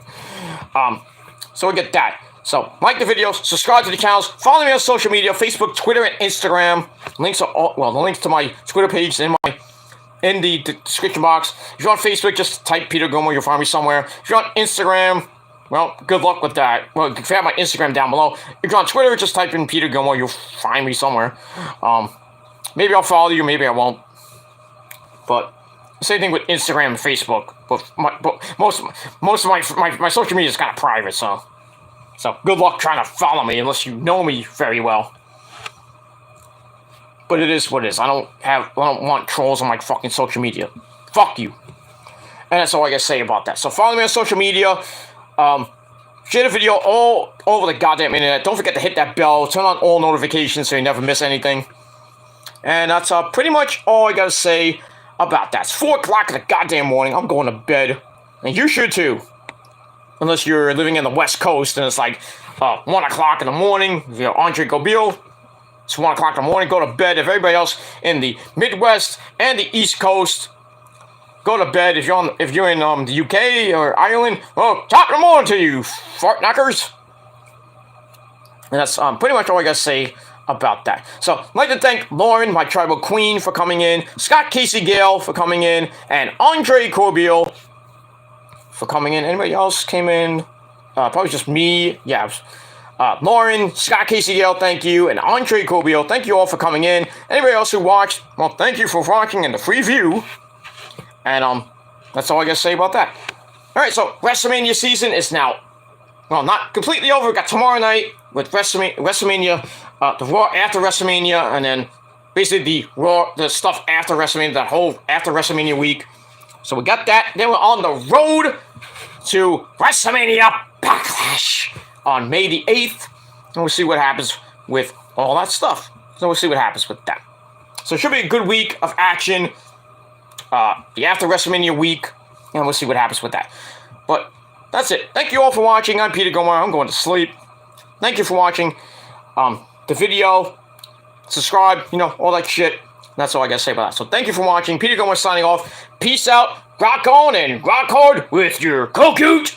And if you're not down with that, you know what's coming. The greatest outro in the history of YouTube. If you're not down with that, haters, you know what's coming. If you're not down with that.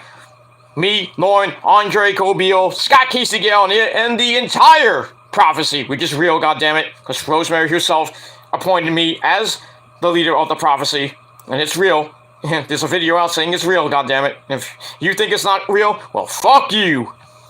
And that's it. Not down with that, ladies and gentlemen. Haters, everybody else, not down with that. We got 3 words for you. Fuck you, man. That's all I gotta say about that. So, have a great week, everybody. I'll see you tomorrow for my Ring of Honor Supercard of Honor review. And then later on later Monday night for my Monday Night Raw after WrestleMania review on the Killer Demons channel. And the Ring of Honor review will be on the Shadows Lair channel. Link to that stuff all down below. So come on in tomorrow afternoon and late tomorrow night, and we'll talk about some wrestling and other shit. So thank you all for watching. Good night, everybody, and until next time, peace. Ha! WrestleMania! It sucked. No, I'm kidding, it sucked. But thank you for watching. WrestleMania season's over. And this video's over too. Thank you for watching. We're out of time. Good night.